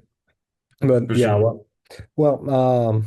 maybe I'll give those Lions book a read sometime someday. But yeah, Yeah, okay. absolutely. I'm trying to finish the Siege of Terra first. Yeah, one thing at a time. Yeah, yeah, exactly. One brick at the time, because yeah, Yeah. they are yeah pretty thick those books. So we talked a lot about like the heresies, the law, your background as a hobbyist and as a person. Now let's talk about painting, because painting is a big part of the hobby. Uh, so you have a lot of different armies or warbands or miniatures for specific different games. Do you have a specific process? I mean, intellectually to get into a new army or project? Yeah, 100%. For the most part, it's all fairly narratively led. Hmm. So Custodes were my favorite faction in the narrative. So for 40k, I got Custodes. And Loyalists, specifically Loyalist Emperor's Hmm. Children, were always my favorite faction in the heresy. So I got Emperor's Children. Um, then when it comes to like the smaller game systems, so for example, Kill Team, Hmm. I really enjoyed the Night Lords Omnibus. And I did at one point have plans for a Night Lords 40k army, Hmm. but they would have been, I know this is so dumb, they would have been loyalist Night Lords, but they would have been loyal to the ideals of the Great Crusade and the Imperial Truth. Okay. So it wouldn't have had any demons or anything in it, Hmm. but it would have been like all like Chaos Marines and like tanks and stuff. Hmm. Um, and so I was like, okay, that's an idea, and I shelved it because I was doing other stuff. But then when the Night Lord's kill team came out, Hmm. I was like, perfect, Yeah. I've got to do that. Um, and it's kind of the same thing with Imperialis. Like those models were just so nice, and they really fit into my idea of like doing a heresy force. So I Hmm. was like, okay, 100%, I've got to do that. Um, if and when Battlefleet Gothic ever comes out, Oh, come on. oh, dude, like Oh, that I would be awesome. love. I love naval combat, and Yeah. I had the original box set for Oh, Battlefleet Gothic back oh, in the cool. day. Yeah. I had those four Imperial cruisers and all this kind of stuff. So I'd be straight back in. Mm. Um, and they would be, if it's in the heresy, they'd be Emperor's Children Yeah. because I didn't fit it into my lore and my narrative. Hmm. But in terms of doing hobby projects, I try and pick a painting technique, and if I'm Yeah. painting an army, I will try and do that technique across the whole army to practice it.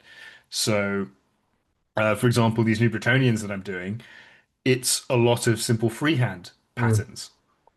So all the heraldry is unique. They've all got stripes. They've all got, this, that, and the other. All the banners are all going to have more freehand on them, Mhm. all that kind of thing. So it's a way of practicing something consistently Mhm. across like a lot of models. Because I'm I like the idea of having an army per game system. So I'm learning skills and also facilitating that objective. Mm. However, I have been very much influenced by a couple of friends recently. Josh, Omegon Edge being one of them. Um, so Josh is a fantastic guy, and if you ever have any questions about painting or whatever, absolutely drop him a line. He's a very high level painter, and he's doing a lot of competitive painting. Mm. And so that's how I ended up in. There's a WhatsApp group, and it has like all of the best painters in the world in it. Like at Golden Demon, I think the last Golden Demon that they went to, there's 20 people in that group, and 15 of them got Golden Demons. Okay. Yeah. And I was just like, and the other like four of them weren't there, like the 20, and me. I'm like, what the fuck am I doing in this group? Jesus Christ. And so I was just like, you know what? I think I'm a pretty decent painter. Maybe I should have a go at pushing my skills a little bit. Mhm. And so I've got plans this coming year, once I've finished with the Bretonians, to paint an actual like entry for an MPO, for a Golden Demon, Mhm. etc. It's going to be an epic scale, small diorama. Mhm. I've planned that. I've got the models. I need to Oh. finish off a few things before I get to it, but Mhm. that's going to be a focus for next year as well. Really like pushing myself, mainly through peer pressure because I'm in a bunch of WhatsApp groups with some really high level painters, and I'm just like, no, I wanna do stuff. I'm like, I can. These guys are painting busts. Like I could do that. So yeah, it's we'll call that peer pressure Yeah, but that's good pressure, you know. Yeah. in this Okay. case. Yeah. Uh, I'm sorry about the pick of this poor there because he got a little, It uh, was squished. yeah, yeah. I think it has something to do with Instagram pics format and PowerPoint. Yeah, and It's maybe fine. Looks better this way. my poor editing skills have something to do to do also with that. That's But fine. anyway, so you are also enjoying playing the game of Yeah, heresy? It's not the only game 100%. that you play, but uh, what do you enjoy about the game itself? So this is interesting. So I have actually never cared about winning. Yeah. Um, so I've played competitive sports before. I fenced for 7 years. I fenced on the national circuit. I fenced across unis, etc. And I never ever really cared about winning. What always mattered to me was the such an children thing, the perfection of the thing I was doing. In fencing, some of my best matches were matches that I lost. Mm, Um, and I knew, okay, there's nothing more I could possibly have done. mm, I did everything to the best of my ability. The other person was just better, and that's fine. I didn't make mistakes mm, in myself. They just were better, and that's okay. And it's very much the same in, Warhammer. I always try and do the best I possibly can for my own abilities. So like the only times I ever get pissed off with myself is if I made a call that was stupid or I mhm. forgot a thing Yeah. that I could have done. It's the perfection of the game of like playing the game rather than the winning. Mm, That's what I really enjoy. yeah. So like even if it's like a super one-sided game and I'm like getting my ass handed to me, Mhm. if I was making all the best possible decisions I could in that process, I'm fine. Yeah. Like that's all I'm looking for. So yeah, that's why I really enjoy the game. Yeah, all right. And well, from my humble experience, the new edition is pretty good for that because Yeah, you have a bit more strategic choices to make during a game than before with the previous edition. So you might think or do choices that mm, make you a good strategist or not. So yeah, there are exactly. a bit more options. And so you were saying like a lot of well, maybe not a lot, but some fellow hobbyists are living in your neighborhood. But is there a strong heresy community? Well, I mean, you're in London, obviously, but Yeah, I mean, yeah. you I'm really fortunate. London is a very populated, very compressed space. Mhm. So like not only do we have a really big community of every single game system, Yeah. um, like not just heresy, like literally everything. Like Blood Bowl is huge as Mm. well. Like Kill Team, like all of it.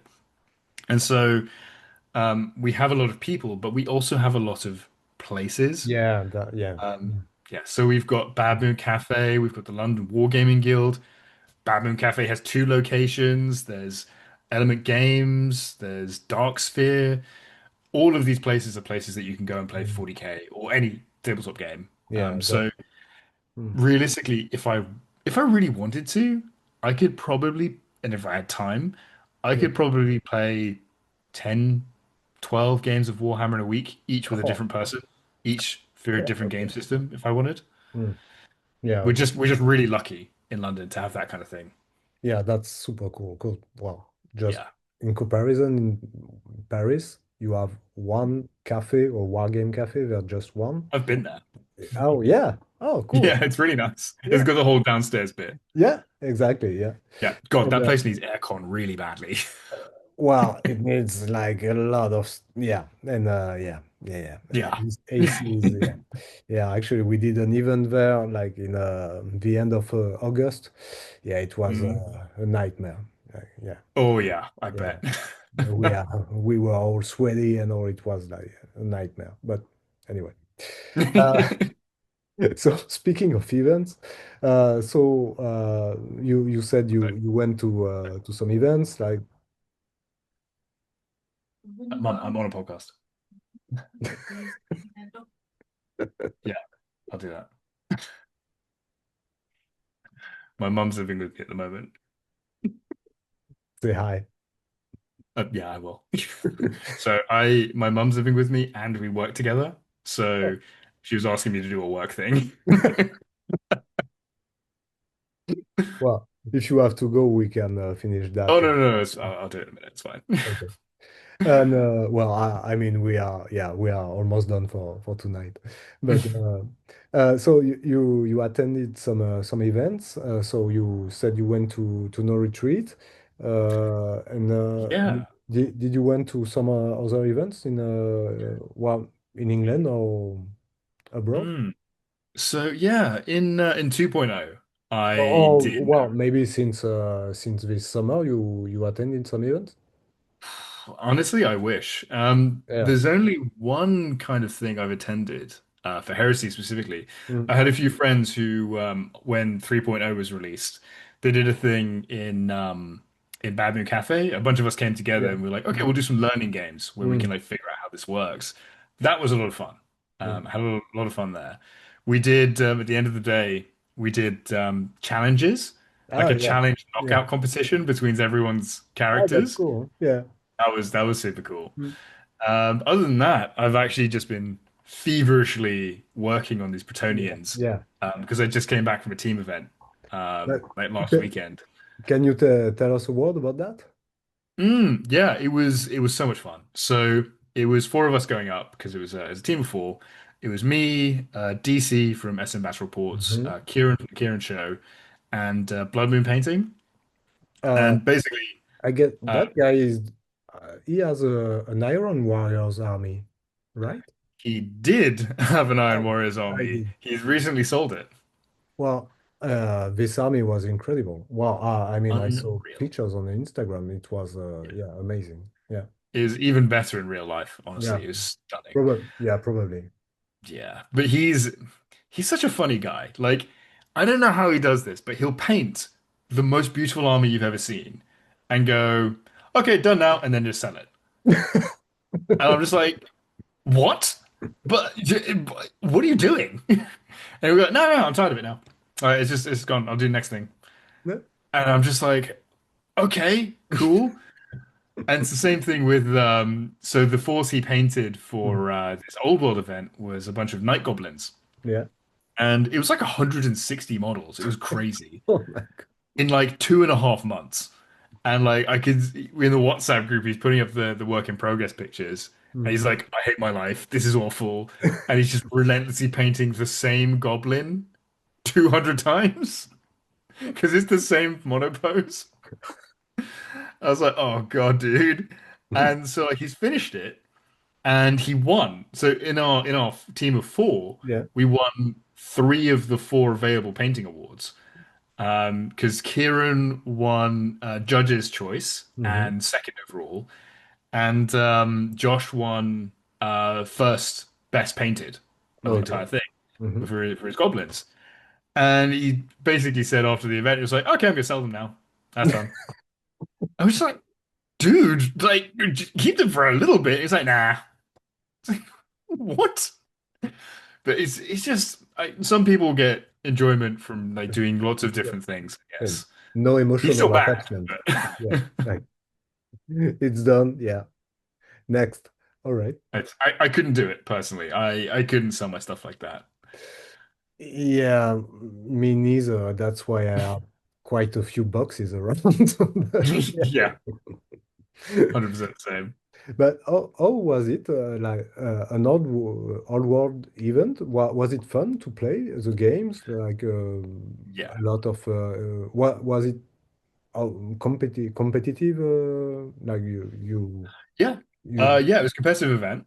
yeah. Um, So you it was like list optimized list and etc. Or it was, yeah, I think it was like 50-50. okay. There was some people there who were like, I've just got a fun thing that I've bought. Mhm. There were a few other teams that came and you could tell they came to play. Yeah. Okay. That's let's just say there were a lot of lanterns in the sky. So there's a notorious thing in the old world community at the moment. Cathay are one of the are kind of like the big boogeyman, Yeah, that's and what I heard. Yeah. Mm. yeah, and so they're sky lanterns. Hmm. So they have two types. There's the normal ones and the ones that have characters in them. You Okay. can have three of the character ones and then four normal ones, Hmm. and it's an unbeatable list, Okay. basically. Mm. Like you just can't. If someone brings seven of those, you're gonna lose, Okay. no matter what you've got. And so yeah, there were most people who brought Cathay had at least two, maybe Mm. three, Okay. and I was like, okay, wow, that's okay. I see what's happening there. But Mm. we were lucky. We went to the event and our team name was the 0 and 5 squad or something because we were like, we're not winning anything. So we came with that expectation and we were just there to have a good time and sort of just like learn how the game worked. And the events are really good for that. I Yeah. think people don't quite realize that you can go to an event having never played the game before, and by the end of the fifth game, you'll know how to play the game, Mm. you'd have made five friends and had a really good time. Yeah, exactly. So that's basically what we went to do, and we did that, and it was a lot of fun. Cool. And it was at Warhammer World. Yeah, it Yeah. was up in Nottingham. Yeah, yeah, that's cool. Um, a last one for tonight, and then we'll do the rest another time. Did you ever throw, well, maybe in your young days, did you ever throw a metal mini at a non-sport opponent, or just because you got very angry at the table? I've never thrown a miniature at someone before. The only thing that comes close to that is, do you ever play Halo? The The the computer shooter? game. Yeah, Yeah, yeah, yeah. yeah. So the only thing I've ever done that comes close to throwing a miniature at someone is at the end of Halo 2. There's that final moment where, Master Chief is on that Forerunner ship, and Lord Hood goes to him, Chief, what are you doing on that Forerunner ship? And Chief just goes, finishing this fight. And you're just like, fuck yeah, let's go! And you're expecting this massive cataclysmic fight. And you're like, okay, I'm ready. Let's go. The game ends. I was just like, are you fucking kidding me? Like, I'm so hyped right now. It's the only time I've ever thrown my controller at the screen in frustration and anger. I was just like, "Argh!" Luckily, it's an old enough game that you remember those like big box TVs? Yeah, yeah, It was one of those, so the screen was glass, it just yeah, bounced off. yeah. But it's the only time I've ever done anything like that. I think I'm still asking this question to everyone because that's the principle of this interview. But actually, I can't remember who told me to answer that. But the funniest answer that I got was me. No, I never throw a metal mini at anybody. but I've been thrown a metal mini at me by an angry girlfriend. And Oh no. yeah, I can't remember who told me that. Oh my God. I'd love to know Yeah. who that was. But yeah, expecting like imagining the the metal box note being thrown at me, I just have like You just boom. die. Yeah. Oh, dead. KO. Anyway, so follow up on where we stopped last week, because that's I mean that's the first episode where we have to take to record that in two separate different episodes. Because well, actually it's pretty good because that means that we had a lot to discuss the Mm. first time. Uh, so let's get back to our sheep, like we say in French. Um and back in the action of painting, how would you describe your painting style? But just before you answer, as you Mhm. said previously, that for you, each army project is trying something different about painting. So I guess you have several different painting styles, maybe. Uh, it's, I mean, honestly, if I go back to the question, like, how do I describe my painting style? Honestly, I think it's all a bit crap. Um, honestly, like, I think it's true we're our own harshest critics. Hmm. And I've had people come up to me and compliment me on my painting before. And internally, I think every time, like, what are you talking about? Like, they're not that good. Because, like, I look at especially my heresy stuff. And I pick out all the things I hate about it. So like the example here of the the tactical marine we've got, Hmm. um I can see right then the panel lining I've done is extremely messy, especially on the arm just there next to the elbow. There's no volumetric airbrush highlighting on any of the black parts, Hmm. and all of the parts, all of the purple armor, the edge highlighting is very quick and a bit sloppy and wait, in my opinion, a little bit too thick. Hmm. And especially on this shoulder, it's there's not enough contrast between the edge highlight and the top of the shoulder pad. And yeah, the skin, it's not blended enough, in my opinion. So like I look at my own stuff and I'm very critical. I'm very harsh about myself. Number one, I think that's a good way to grow. But also number two, um, I think I try and do a very high contrast Hmm. volumetric style with edge highlighting on top. Um, Yeah. from what I've seen, that's actually it's very clean, Hmm. actually as well. Yeah. From what I've seen, that's actually very rare in the heresy community. Actually, So yeah, you're right. Often you have one, but not the other. yeah, and there's always a lot of weathering as well in the Mhm. heresy community. I know for a fact that if I were to do a little bit of like subtle weathering Mhm. on my stuff, it would look really good and it would add a bit more depth to the schemes. I mean, you'll find if you look at Games Workshop, the heavy metal style Mhm. actually has a lot of contrast in it on the flat armor panels and very tasteful amounts of weathering, like Yeah. chips and damage and that kind of stuff. More so in the Heresy range, but it's still very present in 40K, and that tends to add a lot of depth to the color scheme. But it's just like it's not an aesthetic that I want to go for. Um, and for me, that's because I don't know. I just really like the clean sort of like lines that everything Mhm. has. Like that's why, some of my favorite models I've seen in the Heresy community, they're people like Saga Miniatures, Callum. Mhm. Uh, I love his stuff. It's firstly, I don't know if he fully explained this because I've seen the podcast you did with him, Yeah. and he's a good friend of mine. But the speed at which he is able to just bust things out astounds me. Mm. Like it's a very high contrast kind of style. He does a lot of airbrush stuff, and he does a lot of non-metallic metal, and his skin tones are fantastic. But he's just able to like quickly speed through things, and it's always so impressive to me. Mm. But that's one of the reasons for that is because he doesn't really edge highlight very much. No. Then I look at, um, other people like Jeff, for example. Hmm. Jeff Pates. Again, he's come on here, another good friend of mine. His sort of like heavy metal plus Oh, that he yeah. does, it's, in my opinion, incredible. I think a lot of people actually kind of sleep on him and like on his particular style because I think it's very hard to pull off, extremely unique, and looks fantastic. Mm. Uh, and it's nice to see that sort of experimentation in heresy. But for myself, like you said, my Emperor's Children were my airbrush army.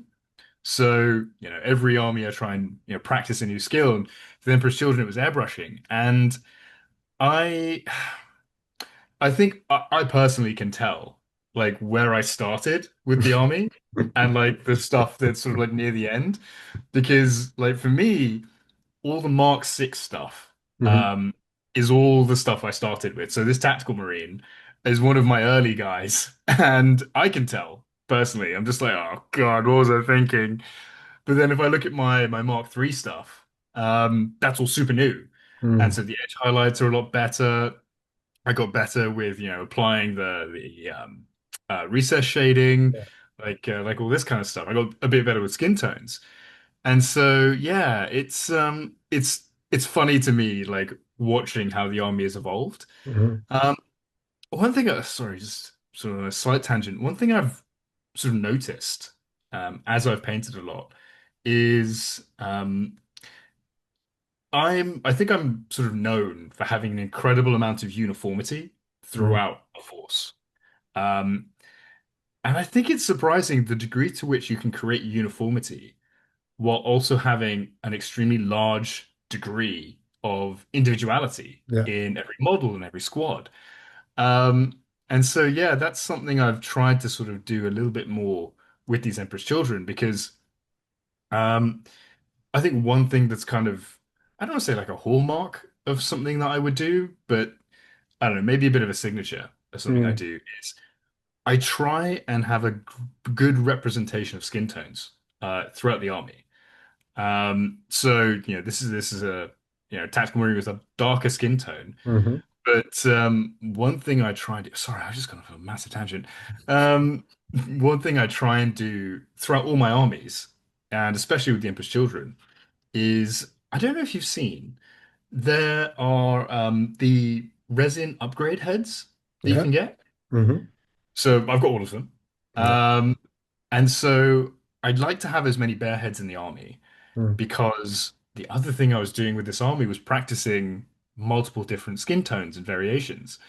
And so, firstly, every bear head in the army is unique. Mm. Um, so nothing is repeated. So if I use the Mark 6 tactical squad sergeant head once, Once. that's That's it. it. It'll never be repeated.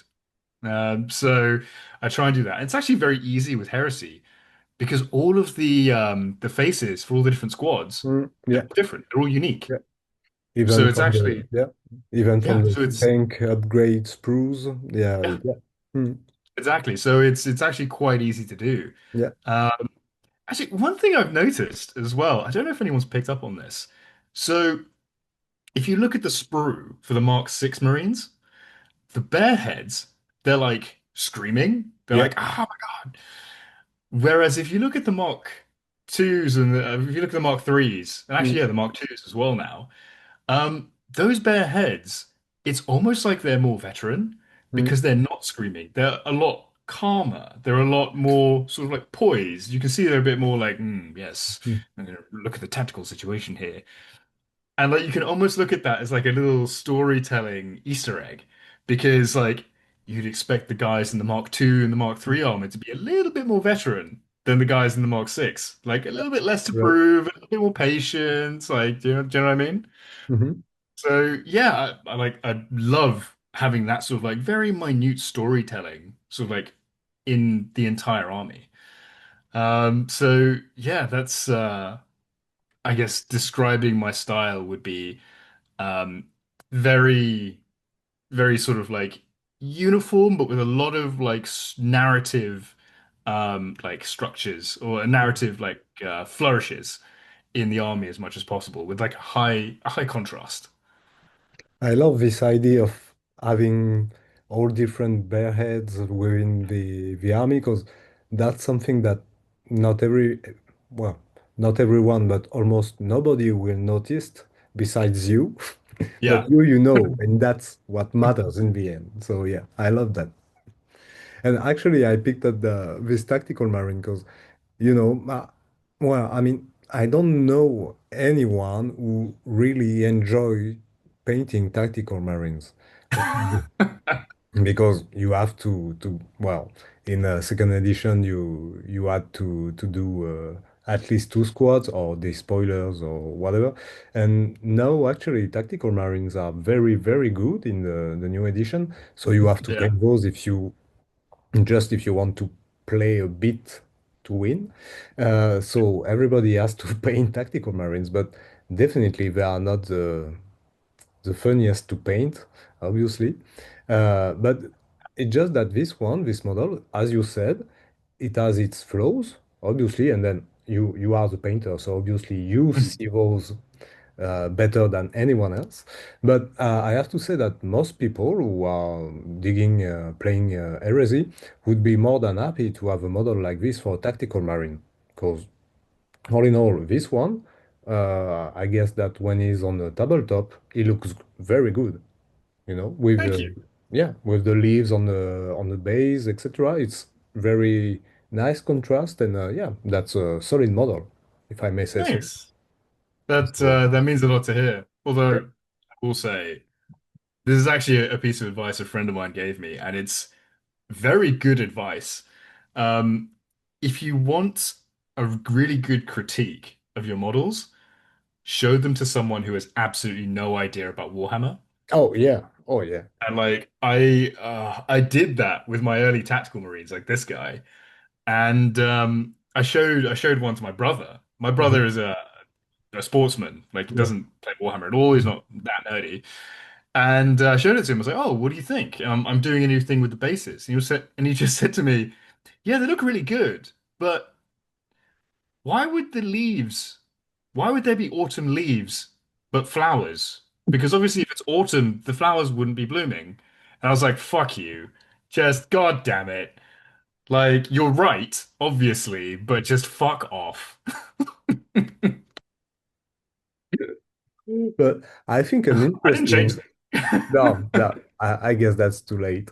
But I think that an interesting test to run would be for those of within the hobby community who are on LinkedIn, for work, etc. Just to try to post one of their mini on LinkedIn, just so you see the people reactions. And I guess that most people would be reacting to uh, what we might call an average model, or I guess that would attract a lot of very positive reactions. Because Yeah, yeah, so 100%. so yeah, showing models to somebody who knows nothing about Warhammer is pretty cool. Yeah. Yeah, I mean that's the thing as well. Like, I always underestimate the degree to which like men, who are past the age of like I don't know, I guess 27, seem to not really have hobbies. I Yep. know it's something we talked about before, but Mm. that is the thing that constantly surprises me. So if you say like, "Oh, I do a thing creatively, and here's Mm. the thing I made," it seems to be like so far outside of people's normal perception that they're like, "Whoa, you do a thing. That's really cool." Right. Yeah, right. Um, So for painting, and as you had several different armies and painting techniques, what would you say is the hardest technique that you are using on a regular basis? That is a really good question. Honestly, I think every technique is difficult. Hmm. Um, the degree to which, actually, no, that's a lie. I'm going to flip that. I think every technique in isolation is easy. Mm. I think Yeah. putting them all together Hmm. is the hard part. Mm-mm. Like, when is it appropriate to do it this way? When is it appropriate to do it this way? How does light work?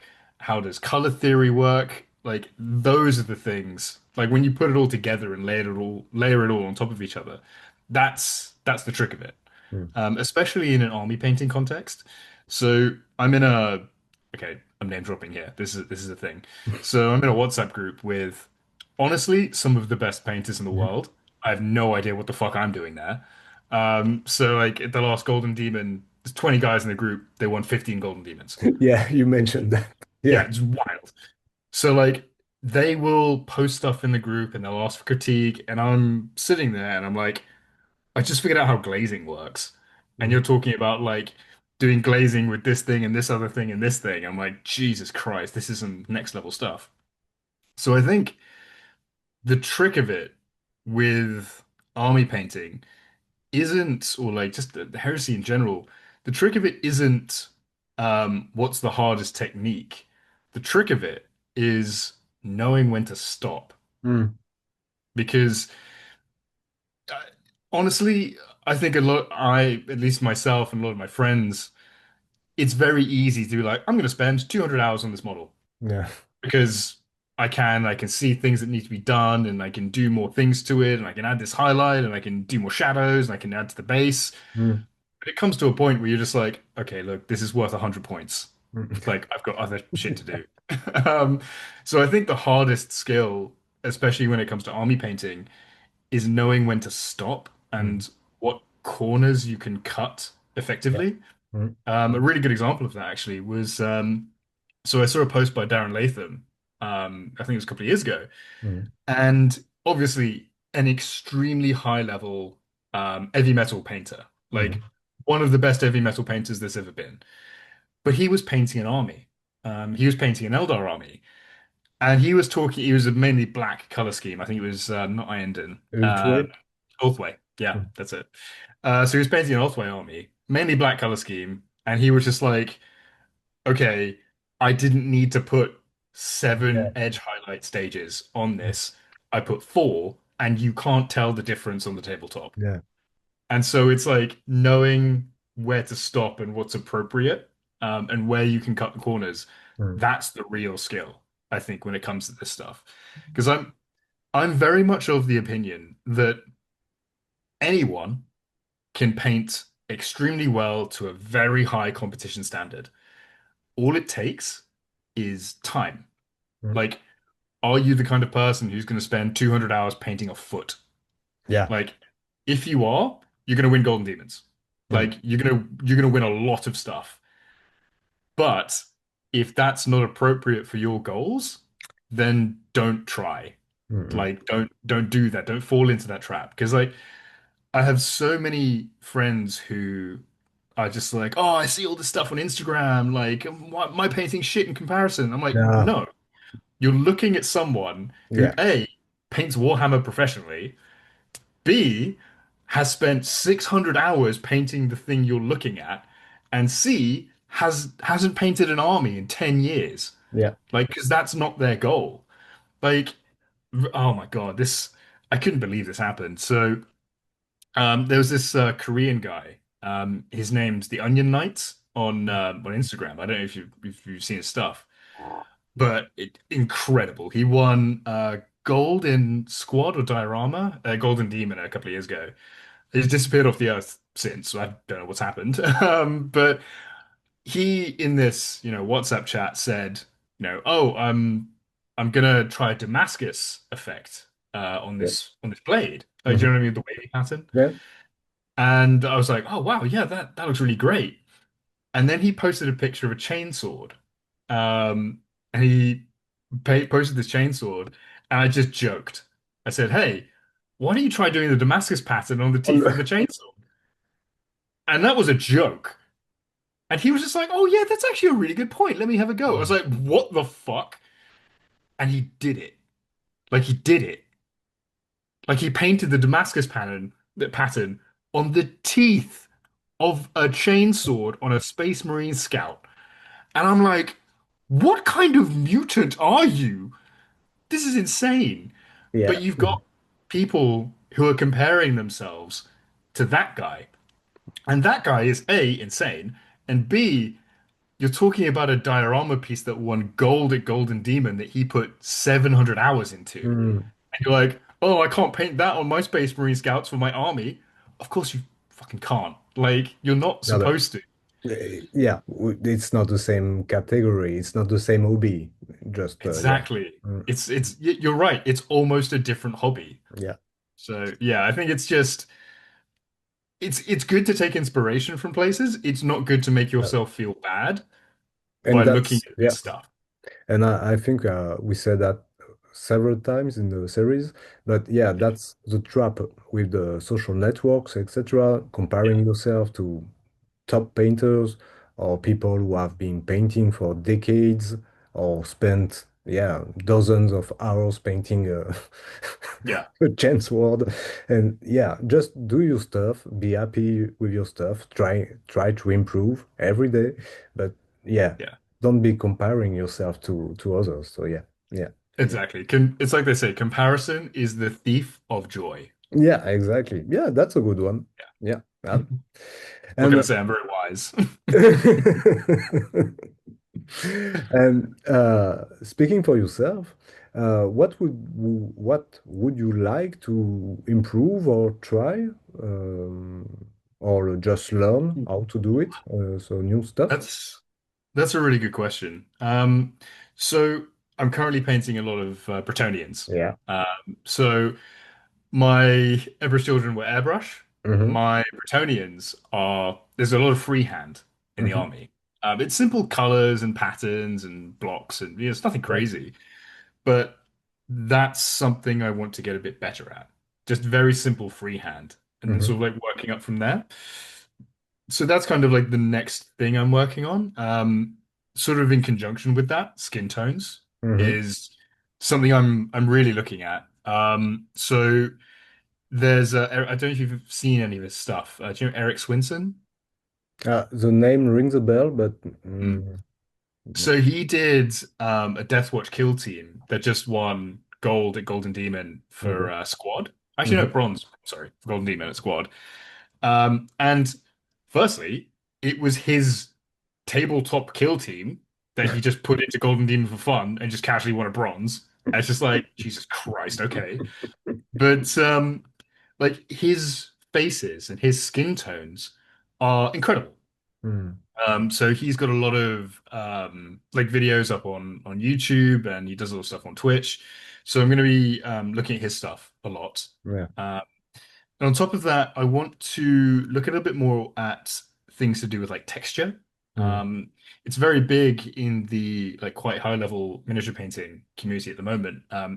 Everything's kind of got to have like texture to Mm-hmm. it. Yeah. So we're talking about like stippling or stipple glazing, Mm-hmm. especially, and creating a lot of like texture in materials.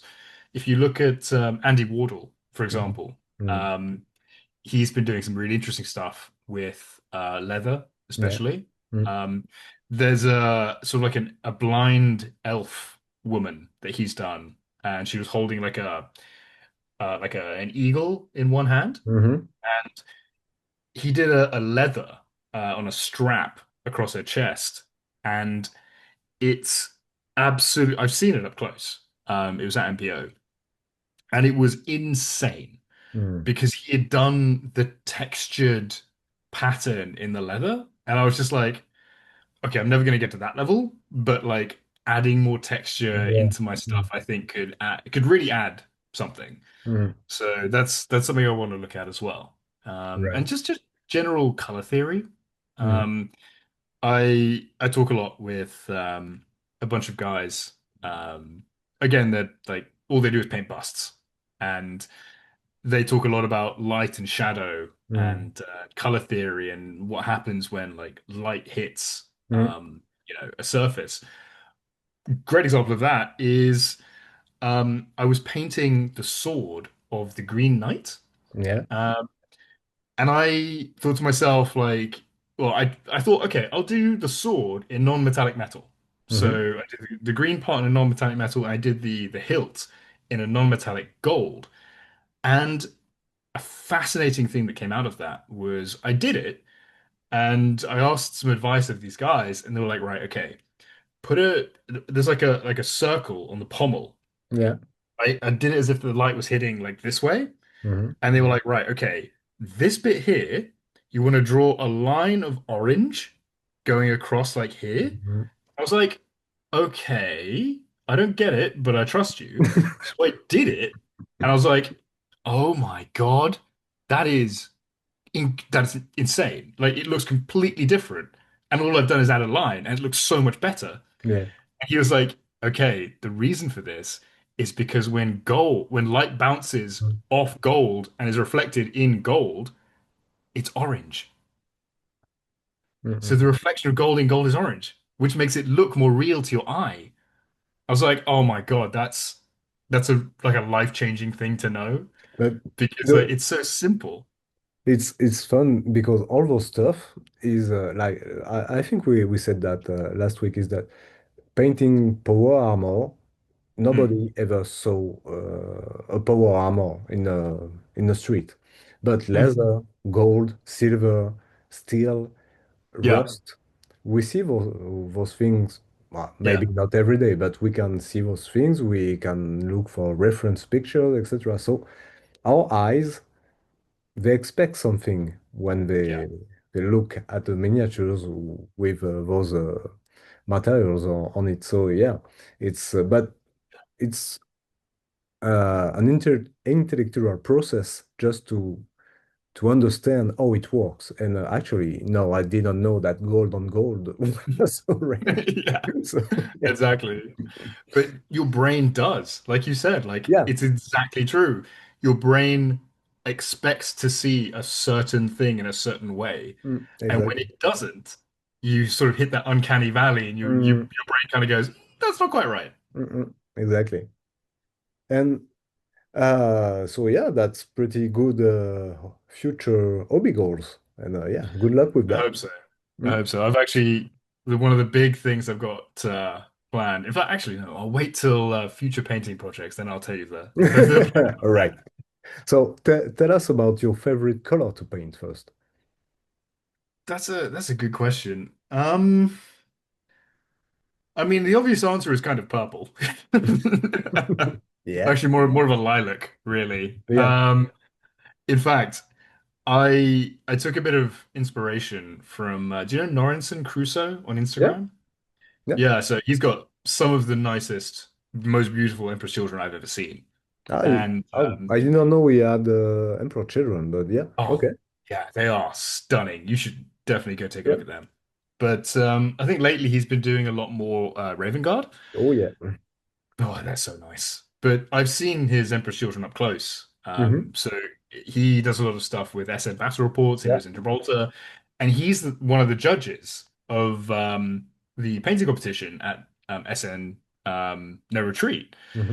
So I was able to get a bit of feedback from him, and it was amazing. If you ever want to improve your technique or your painting, ask for feedback from someone, someone who's really good. Yeah. Uh, but basically the way he's done his Emperor's Children is that they start sort of like from this quite deep, rich purple, Hmm. and he sort of blends it into a more sort of like reddy purple, Hmm. rather than like a blue purple, and it's quite garish. It's almost more towards like pink, and he told me, I don't know if this is a secret or not, but I'm telling you anyway. Um, he told me that the purple transitioning more into this sort of like light purple, like almost pink, is a narrative sort of expression of the fall of the Legion. Mm. As they become more corrupted, he's painted them going from this deep, rich purple into this more pink. Mm. Uh, and yeah, that's an expression of their falling to corruption. And I was like, oh my God, you're so good. Like, God damn it. And so I was just like, okay, I can work that into my narrative. Hmm. So I was just like, right, my Emperor's Children, they're a lot lighter in Mm. color than most Emperor's Children you'd see out there because people tend to either go very dark, deep, like royal Yeah. purple. Mostly, yeah. Yeah, or they'll, I've seen some Emperor's Children in sort of like a more pink, Yeah. to go like late heresy. Mm. And I was just like, okay, so I I really like lilac. And I think that can be an expression of them trying to remain true to Mm. the Emperor, an expression of their being loyalists. And sort of like a narrative explanation for that is because I don't know if you've ever heard of Tyrian purple. No. So, Tyrian purple is the original purple dye that was used, I think, by the Greeks Okay. or the Persians, something like that. And what you do is you have to crush up like Mm. these mollusks, Yeah. basically, Hmm. which you can only get in a certain coastal Yeah. region, I think, in North Hmm. Africa or something. And basically, as the heresy goes on, the Legion is running out of that particular purple dye for their armor. So that's the reason why they have a lot more black armor panels towards the end of the heresy because they're running out of purple paint, basically. Yeah. Like that's I mean, literally it. yeah. Why not? And Okay. so yeah, and so I was just like, okay, what tended to happen is that the Emperor's children who remained loyalist Mm. used white as a way of showing their loyalist affiliation. Mm. Originally, white was used to denote Terran veterans, Yeah. but increasingly towards the end of the heresy, white was used by just the loyalists. Mm. And I was just like, okay, well, they're running out of purple paint. So if you put white in purple, you end up with lilac. Hmm. So that's why my guys are lilac, because they've added white to the purple so they can make the purple go further. And they've just ended up this lighter color. And it's just like, well, we used a lot of white as well, but we needed like some more purple, so we're lilac now. We need to make it go further. I love the logistical twist Yeah, for it. Yeah. I love that. Right. And exactly. is there a color that you really avoid to paint? Oof. Maybe That's because you yeah. just don't like it, or it's, I know, it's a pain to paint or anything? I mean, honestly, normally I'd say yellow, but I have an entire Imperial Fist army, so I can't really say that. Actually, to be honest, on a slight tangent, yellow I don't think is as difficult, No. especially to a tabletop standard, as people say, because you can just do stuff with spray cans and contrast paint, and it's super easy. Yeah. Um, like, Actually, I even discovered, I mean, I don't know, last week or 2 weeks ago, that even on a black primer base, it's really super easy to do. It takes a bit of time, but it's not difficult to do. Yeah. Mm. yeah, exactly. Especially if you're trying to go the normal layering way, like Mhm. Avalanche Sunset, amazing, Eh, like fantastic. exactly. Yeah, exactly. Yeah, it's like painting with mud. It just goes on, Ex- just like whack. That's it. One layer Exactly. done. But yeah, in terms of colors I don't like to paint, honestly, at this stage in my painting, I think it is black. I Hmm. think black is one of the hardest colors to It paint is. and Yeah. make look good to any like good stage. I think if you're sort of a beginner, it's very easy to just be like, oh, black looks totally badass. Like all I have to do is like paint it black and do a dry brush of like gray or whatever. But once you get a little bit further, you're just like, oh no, actually, like I can't, there's nothing I can put in the shadows Mhm. to make it look darker. So I have to go lighter, or I have to put like a different color in the shadows, and then I have to match that to the highlights, and then like it's just it becomes a logistical nightmare. I think Yeah. to make black look good and clean is possible, but extremely difficult. Yeah. And I hate doing it. So yeah, I would never paint a black army again. Um, I've got my custodies that are all black and Yeah. gold. Mm. Um, But if I were to repaint them, which I will at some point, I would completely change it. I'd do a blue black, Mhm. and Yeah. we'd end up with like 7 layers of edge highlights. Mm. And there's not many armies you can do that with, except custodies, because there's only 18 of them on the Yeah. board. Right. So like, yeah, when it comes to stuff like, Iron Hands, Mm. for example, or Raven Guard, Yeah. nope, absolutely not. Yeah. Like. although actually, when it comes to Raven Guard, there is one really funny thing I've kind of always wanted to do. Um, have you ever heard of a paint called Black 3.0 No, or Vanta Black?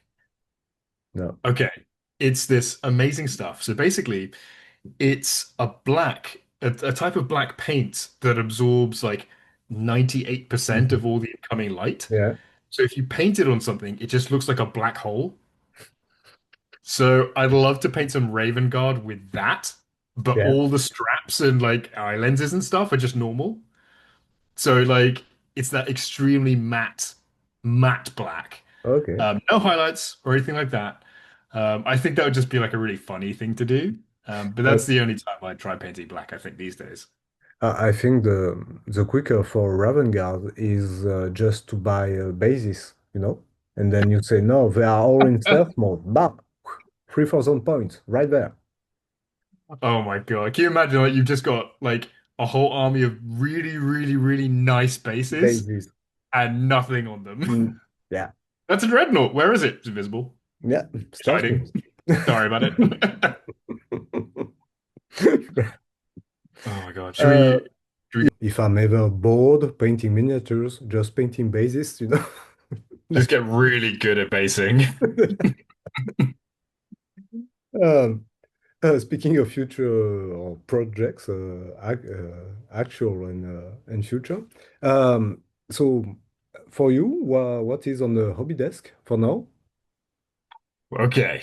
Okay. Let me take you through it. There's a lot of stuff happening.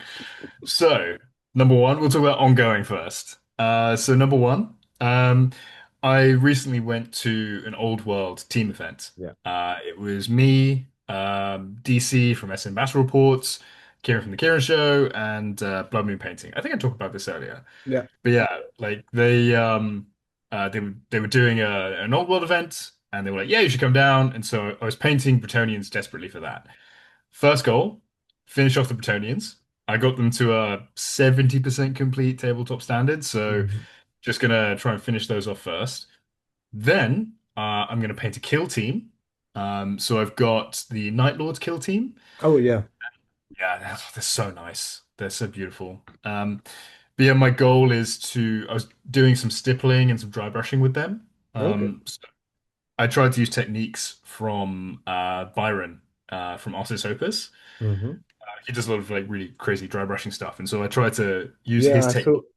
Yeah, I saw some of those videos. Yeah. Yeah, Yeah. he's really good. Yeah. So I've been doing that. I was tempted to do some NMM Oh, the on all trim. the gold, on all the trim. Okay. Uh, I got talked out of it by a couple Yeah. of friends. They were like, Yeah. "Don't do that. You're nuts." And I was like, "Okay, fair enough." Uh, So Actually, I don't know if you are following him, but there's a guy, he's from Australia, if I'm correct. He's called Some Lengthiness on Instagram. okay, And now, or well, now, since a, a few times, a fair bit of time, he's painting some old school Chaos Terminators and doing NNM gold on all the trims, etc., the shoulder pads, etc. Uh, well. I hope he'll get through it. I'm not sure, but well, no. NNM trim on Chaos Space Marine, yeah, Mm, not sure it's a yeah, I good think idea. it might be a little much even for me. Mm, So yeah, just gonna do normal gold trim on them. mm. But yeah, so it's gonna be finish off the Bretonians, Kill kill team. team. Then actually, I want to do a Legion's Imperialis force. Oh yeah. So I was Painted Teeth. So Ben, who's been on this podcast before, Mhm. again, good friend of mine. Yeah, he lives just down the road, and he invited me to his place a while ago, and he was like, "Oh, you should come play some Titanicus." I was like, "Okay, cool." So I played some Titanicus with him, and it's one of the best games I've ever played. Yeah, it's pretty fun. Yeah. Like, Mm. I loved it because I love naval combat. Hmm. And so I was straight in. I was like, this is amazing.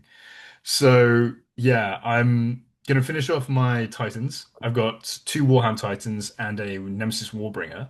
to Oh do for yeah. that. Cool. That can plug into the Legions Imperialis stuff I have. Hmm. And for Legions Imperialis, um, I've got basically all tanks, and it's going to be all tanks and all flyers, and as few infantry as I can get away with. So yeah, that's the plan there. I've got Yeah. like literally a car park of tiny tanks just over there in the cabinet. And for children too, Emperor's right? Children, of course. Yeah. Cool. My my plan with that force, and I'm trying to figure out how doable this Mm. is to be like, okay, this is my Emperor's Children shrunk down. So they've got all the same Ah, unit markings and all the same color schemes. So and the color scheme as well is the same. So it's all airbrush highlighted. So I've done this. I've done the test scheme for the infantry as well. I did airbrush highlight and edge highlight the infantry for Imperialis. Yeah. And that's they're on the same bases as well. Like it's the marble where the only thing I couldn't replicate was the leaves yeah. because I was just like, how the fuck do I do this? But yeah, those marble bases, that I could replicate, and I did Yeah. do that. Yeah. So yeah, that's the next project, the Legions Imperialis stuff, and it's gonna be the tank car park and all flyers. So Okay. I want like 10 Thunderhawks Oh, in that force or something crazy because I love Thunderhawks. yeah. Like when that comes out in plastic, I'm in. Like that's it immediately. I think yeah, that's an auto buy if it ever Hmm. comes out in Oh yeah. plastic. Oh, plastic Thunderhawk and plastic Mastodon. Oh Like, yeah. Oh yeah. oh, I'm Yeah. trading. No. Like I don't know anything, but um as they're bringing stuff out in plastic for Mm. Imperialis, I'm thinking to myself, you know, You all you just have to do have is make to the CAD file bigger. Yeah, exactly. So just yeah, I hope we see that soon. That would be amazing. yeah. So yeah, I mean, I've also got a tiny Mastodon. So this Oh, this Legions Imperialis project, it's so I've been cute. going back and forth with Mm. Max, Yeah. Manus, who's again been on this podcast. You've Hmm. actually interviewed like a whole bunch of my friends Yeah, actually, for me. yeah, actually, I don't know what it means, but you are the last of the crew to be in the Yeah, series. I know, right? I I, remember watching all of these come out, and I was just like, bro, like what? But yeah, I was talking to Max, and we actually split a box of the Mm. Mastodon. So he's got one, and I've got one that I bought off him.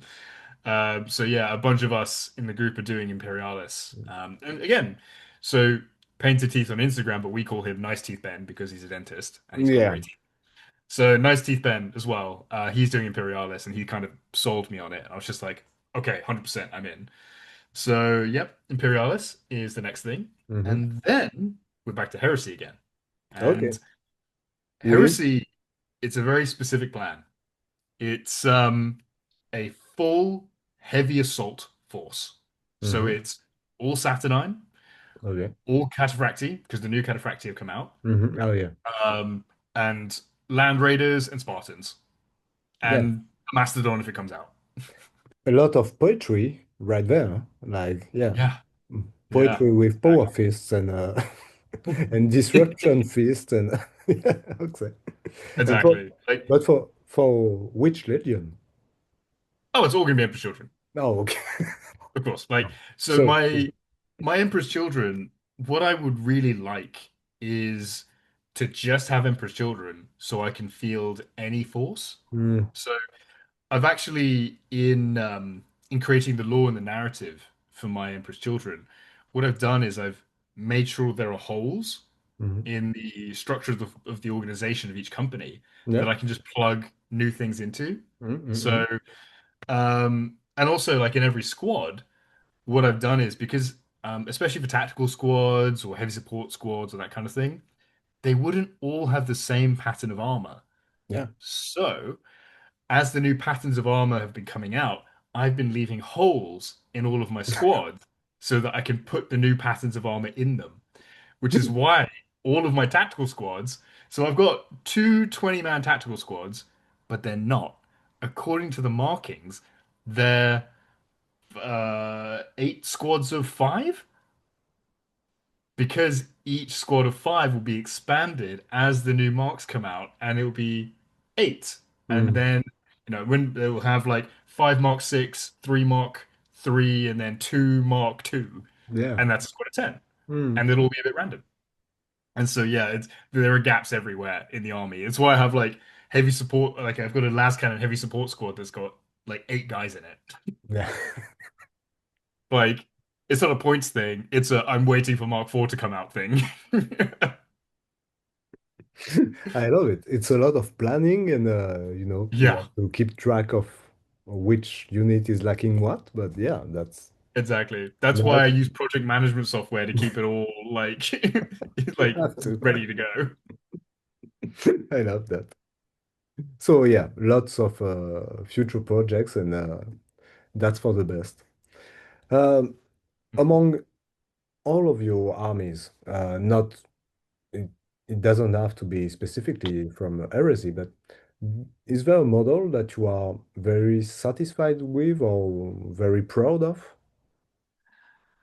And again, that's a really good question. If I'm entirely honest, no. No. Um, I hate everything I've painted. Um, Oh man. which Oh. I know, it sounds silly, but like it's because I look at my old stuff and I'm like, oh God, what was I thinking? I did like, for example, this Emperor's Children Praetor. Mhm. Firstly, this is one of, in my opinion, the most beautiful models Games Workshop has ever made. Mm. I absolutely love it. I think it's absolutely stunning. But I look at it and I'm like, ah, Jesus Christ, what was I doing? Because I see all of the imperfections. I'm such Mm. an Emperor's Children player, honestly. It's so bad. But actually, there's a funny story about this I'll go into first. So these stairs, like this base, Mhm. I didn't originally make this base. Um, I bought it off a guy called Skinner's Miniatures. He's a Golden Demon winning guy. And it just so happened that he was painting an Emperor's Children Praetor, Yeah. this Emperor's Children Praetor, and his client wanted it on a different base after he'd made this one. Ah. And so he was like, "Oh, like I was just talking to him. I was like, "Oh, that's an amazing base. How did you make it?" And he said, "Oh, I'll sell it to you. Like, do you want it?" I was like, "Yeah." So he sold it to me, and I put my Emperor Children Praetor on it, and I had drilled the exact same holes in the foot for the pins that he did, and it fit perfectly. And I was just like, "Fuck, okay." Um, but yeah, like so the leaves and the flowers I added, but Mhm. the steps themselves and the base he did. Um, but yeah, like I look back at this Praetor, and I just see all the imperfections and places where I can improve. Mhm. Like if you look at the cape, for example, can you see there's an unblended line of cream Yeah. just there at the edge? Yeah. Like that should be blended out. That should be glazed out. Like I should have done that. Then if you look at for example, I don't know if you can quite see in the picture, you see the sort of like stomach armor. There's that Yeah. sort of gold filigree just Mhm. there. Yeah. Um, where I've done the wash on top of the gold, the wash has spilled over onto the purple. And like that's a mistake. That shouldn't be like that. Um, Yeah. From here, it's quite hard to tell, but exactly. you know your model. Yeah. I know. Mm. Exactly, exactly. Um, there is one of the most frustrating things on this model that I only noticed after I'd completely finished the entire thing, so I couldn't do anything about it, is can you see the weapon. Mhm. So it's got that front blade, and it sort of like the blade comes like this, and Yeah. it's got this sort of like it comes into a point here, like Mhm. that. That point isn't a point. There's a casting mistake. Ah. Like that point doesn't exist. It wasn't on the model because like the resin didn't quite flow into that little bit. Well, I to be, noticed it after I'd finished. I was but to like, be honest, fuck. it happens to me not all the time, but quite often with Forge World models. Like, Yeah. oh, oh, I thought it was in the original miniatures, but actually it's Yeah. just an excess of resin and that kind of stuff. Yeah, this Hmm. happens. Yeah, quite often. So many times, honestly. But yeah, so that I look at this model and I like it, but I'm also like, "Ah, I can there's so much I can do to improve it." And But so yeah, it's a just good thing and it's a bad thing. so, just if I might say, you you had the chance to play him on the tabletop. Yeah. So actually, it was good enough to play with. So True. I think maybe you're a bit too harsh on yourself. But no, True. but honestly, way more seriously, I really understand what you see when you look back at it. It just, well, me, I'm very tolerant. I'm with myself. Like, yeah, I just don't care. That's another model done. Yeah, what's next, you know? Yeah. I mean, But this is the thing. Don't you should never let perfect be, the be all and end all. Because yeah, otherwise, if you're trying to make everything perfect, you'll never get anything done. So exactly. with this, I was actually painting it desperately for no retreat. Yeah, And so there was a point at which I was just like, I yeah. have to put this down. Mm, I can't keep going. I have to do other stuff. So yeah, it's sort of knowing that point and mm. going on from there. But yeah, it's maybe one day I'll paint something I'm And super you proud would, of. and you would be happy about it. Yeah. Well, Actually, I'll tell you what, it's even worse. Like, I don't know if you've seen any pictures of my Spartan that I painted. yeah, yeah, yeah. Yeah, I painted the inside of the Spartan as Oh, well. come on. I know, I know. I made sure I didn't glue the door shut, so it's not that bad. But yeah, I sub-assembled that Spartan so I could paint the entire inside. Yeah, I know some people who did that. Yeah, honestly, Yeah. I'm going to be honest with you. You Mhm. people are, yeah, you're just insane, you know. Yeah, yeah. I have to say it. I know. Mhm. To But be fair, I take solace from the fact that Nice Teeth Ben yeah, is exactly the same as me, but he almost did it with a mastodon. yeah, exactly. But actually, I think he didn't do it in the end. He didn't, no. Oh, But I know in the future he's gonna, because he's selling that Mastodon now. yeah, but he So if didn't. you're watching this, you can buy that. But Yeah. yeah, I just know in the future he's gonna get another Mastodon and he's gonna paint the inside, and Yeah. I'm gonna play with it on the tabletop against him, and I'm gonna be like, oh man, I wish I did that on my Oh Mastodon. man, you have such a nice bathroom in the Mastodon. Oh yeah. Oh, and look at the living room with the TV and blah blah blah. Oh yeah. Oh my No, come God. on. I'm gonna take the piss out of him, but I'm also gonna be incredibly jealous. Like, oh man, he painted all the dials and knobs and everything, and all the screens.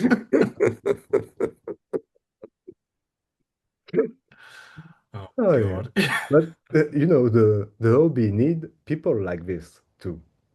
Just so us regular people we can just say, "Oh, look at those guys, they are insane." And inside of us, we know that there's a bit of jealousy because they did something pretty cool, you know. Exactly. Their excessive autism makes our regular autism look not that bad. Exactly. Oh Oh. Jesus. Is there a model that you don't want to paint ever, ever again? Oh my God. Oh my God. Yes. The Green The Knight. Green Knight. Oh my God. I've never had a worse experience painting anything in my life. Jesus Christ. So like number one, like I'm gonna go to full rant here. So like number one, putting the model together was the worst thing ever because it's fully metal and doesn't line up at all. Like no parts of that model actually sit flush with any other parts of that model. So like the chest of the horse has literally a gap this big in it, which is why mine is so heavy because I had to fill the entire thing with milliput and resculpt the entire chest. And I was just like, Jesus Christ. Oh. And like it's not like it's a resin model that you can like Mm, heat up and sort of like bend. It's completely metal. So like you can't if you heat it up, it'll melt.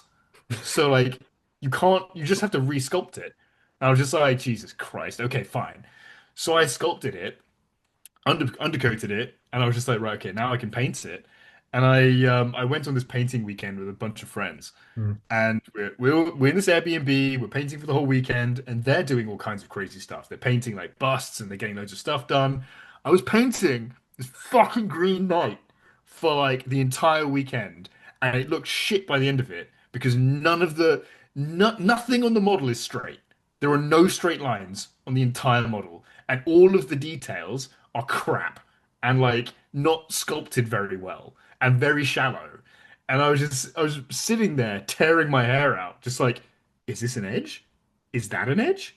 Is this is this in shadow? Like how does this work? And I've got the reference in front of me of Mike. So Mike McVeigh was the guy who originally did the Green Knight. Mm. And like, yeah, he did an amazing job. But I'm looking at this model and what I've done and what he's done. And I'm like, did he ever have like a special one that I don't have? Like, this is the worst experience of my entire life. So yeah, I'm never painting the Green Knight again, unless it comes out in plastic, in which case I will paint it immediately. Maybe. Okay. So if you are listening to this, just go buy a Green Knight and ex Oh to God. share the experience with Quipster. And maybe Oh God. you can write to him and share about this delightful experiment. There's Uh, just people in the comments just being like, I bought the Green Knight because of you. I hate you. Why did you do this to me? is there a model that you are dreaming to paint, but you didn't yet? Oh, yes. Yes. There are a bunch of models I cannot wait to get to. So number one, Mhm. again a Britannia model actually, Lady Elise Duchard. Oh yeah, So the the girl on the sources. unicorn. Yeah. Yeah, that stunning model. Absolutely can't wait to paint that. I have all of the new Legion, not Praetors, the Centurions. Yeah. Um, so all the specialist ones. So the Librarian, the Herald, Hmm. the um, the guy with the tablet. The Um, siege breaker. Yeah, him. All of those stunning models. Absolutely love them. Can't wait to Yeah. get to them. Those are Mm. going to be absolutely amazing. Um, I've also got the Lion, Oh. um, but the 40K Lion. So Ah. basically, Okay. it's a good friend of mine. He's it's on YouTube. He's known as the Sandman of Terror. You should go watch him. He does incredible lore videos. But yeah, he's a massive Dark Angels guy, and he was like, "Yo, dude." I have the lion if you want to paint it, like as a painting project. And I was like, yes, I do, because I have some very interesting things I want to try with that, Okay. involving freehand and patterns and stuff. Hmm. So I want to paint that lion, and I want to paint the 30K lion because the 30K lion is one of the best models It's Games a Workshop has ever produced. yeah, it's a It's super great model for Primark. Yeah. stunning, Mm. absolutely stunning. And this is why I'm getting quite excited for rumors of the new of like if they're doing new Primark models. Um, I I think the old Primark models are quite bad, if I'm honest. Like Yeah, they're not that good, but no, like no. they're all the wrong size. Like they're all sculpted badly. No, okay, not badly. They're all hand sculpted, Yeah. and so none of the lines are straight. The faces are a bit weird. Yeah, I think the faces are yeah, that's the weak yeah. spot. Yeah. Mm. Exactly. Like I look at Lorgar, that's not a good sculpt. I think the pose is good, although I would prefer if he was like holding a book. Do you know Yeah. what I mean? Actually, Um, yeah, but no, it's not yeah, well. I mean the sculptor is yeah, he did a lot of great models, but yeah, maybe a little lack of inspiration on this one. But yeah, and also it's the technology of the time, isn't yeah, it? of course. Yeah, sure. So, yeah, I think Lorgar especially. I think Angron especially. My God, that first Angron model is just But not good. But the model is not that great, but it has that dynamic pose that lacks to some other Primark models, like Gilliman. Yeah, I don't like Gilliman at all. The Hmm. guy is just with his word like doo doo doo. Yeah, Yeah. it's a bit I will ridiculous. say, the Gilliman model actually grew on me a lot because when I Yeah. saw it up close, I was like, Mhm. okay, it's not as bad as I thought. But I will say, just a simple change in the pose would have been Yeah. fantastic. Like, for example, he's sort of like on that sort of like The pillar marble. granite kind of Yeah. thing. Mm. If there was like a banister made of marble that he was holding and just Hmm. like looking out into the Yeah. distance, Mm. that would have been amazing. Mm-mm. Like that, just that very simple, like he's holding a banner looking out sort of like almost Yeah. forlorn into the distance. That's not a Amazing. big change to the model, but it would have Yeah. been so good. Amazing. I don't know because he's still an ultramarine, but yeah, no. So and yeah, but I think the lion is pretty much my favorite primate model from the Yeah, heresy. But then yeah, I mean a lot of people are expecting upgrades or new models for them in the coming years. And yeah. but I have my doubts because uh, Ascended Enground is still missing. You know. Yeah, one thing at a time, I guess. Mhm. My hope is now that Games Workshop, I don't know if they've finished building the new factory or if like that's going to be finished soon. I don't But know. my hope is once that factory is finished, we're not going to have all of these production issues, and Mm, we can actually like let's buy hope all the so. stuff that we want. Mm, So yeah, because I mean, you can't even can you buy Carbanda? Like, I don't think you can. I don't know. I don't actually know, but like, yeah, I've not seen anyone with a Carbanda, for example. Oh, Um, Calendar. Oh, Carbanda. what? I mean, he's on the website, right? But I don't know if he's available. Yeah. Yeah, exactly. So I guess we'll see. But yeah, I'm trying to think if there's any other models that I would absolutely love to paint. I mean, there's the obvious ones. Mastodon, Thunderhawk, um, honestly, Stormbird as well. Yeah.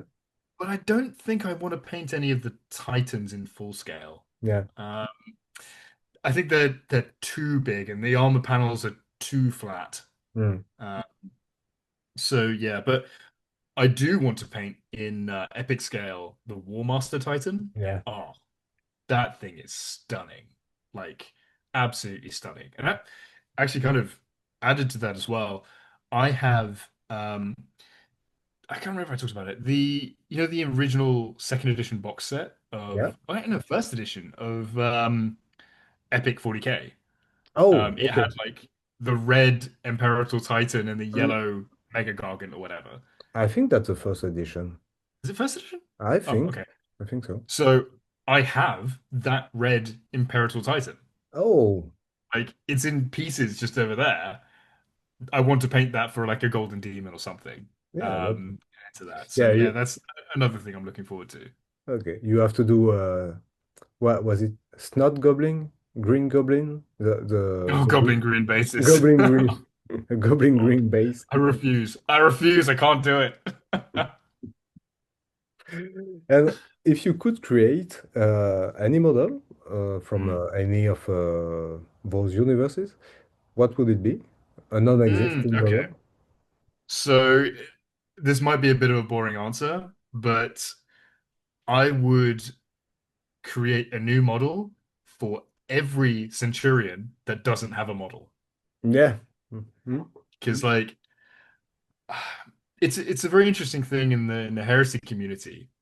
Because my cousin, who's half Chinese, lives in China with my uncle. And when he came over to visit recently, I taught him how to paint Warhammer, and he absolutely loved it. And I was talking to my uncle, his dad, through like, oh, this is how Warhammer works, like, Mhm. and we were kind of going through. I think we were going through like the heresy, like codex or one of the heresy books or something, Mhm. one of the rule books, and we got onto this conversation, and he said, "Oh, what about this one? What does this one look like?" And I said, Ah. "Oh, you have to make that one yourself?" And he said, "What do you mean you have to make it yourself? Like, what kind of bullshit is that?" I said, and I was like, "Oh, that's really interesting."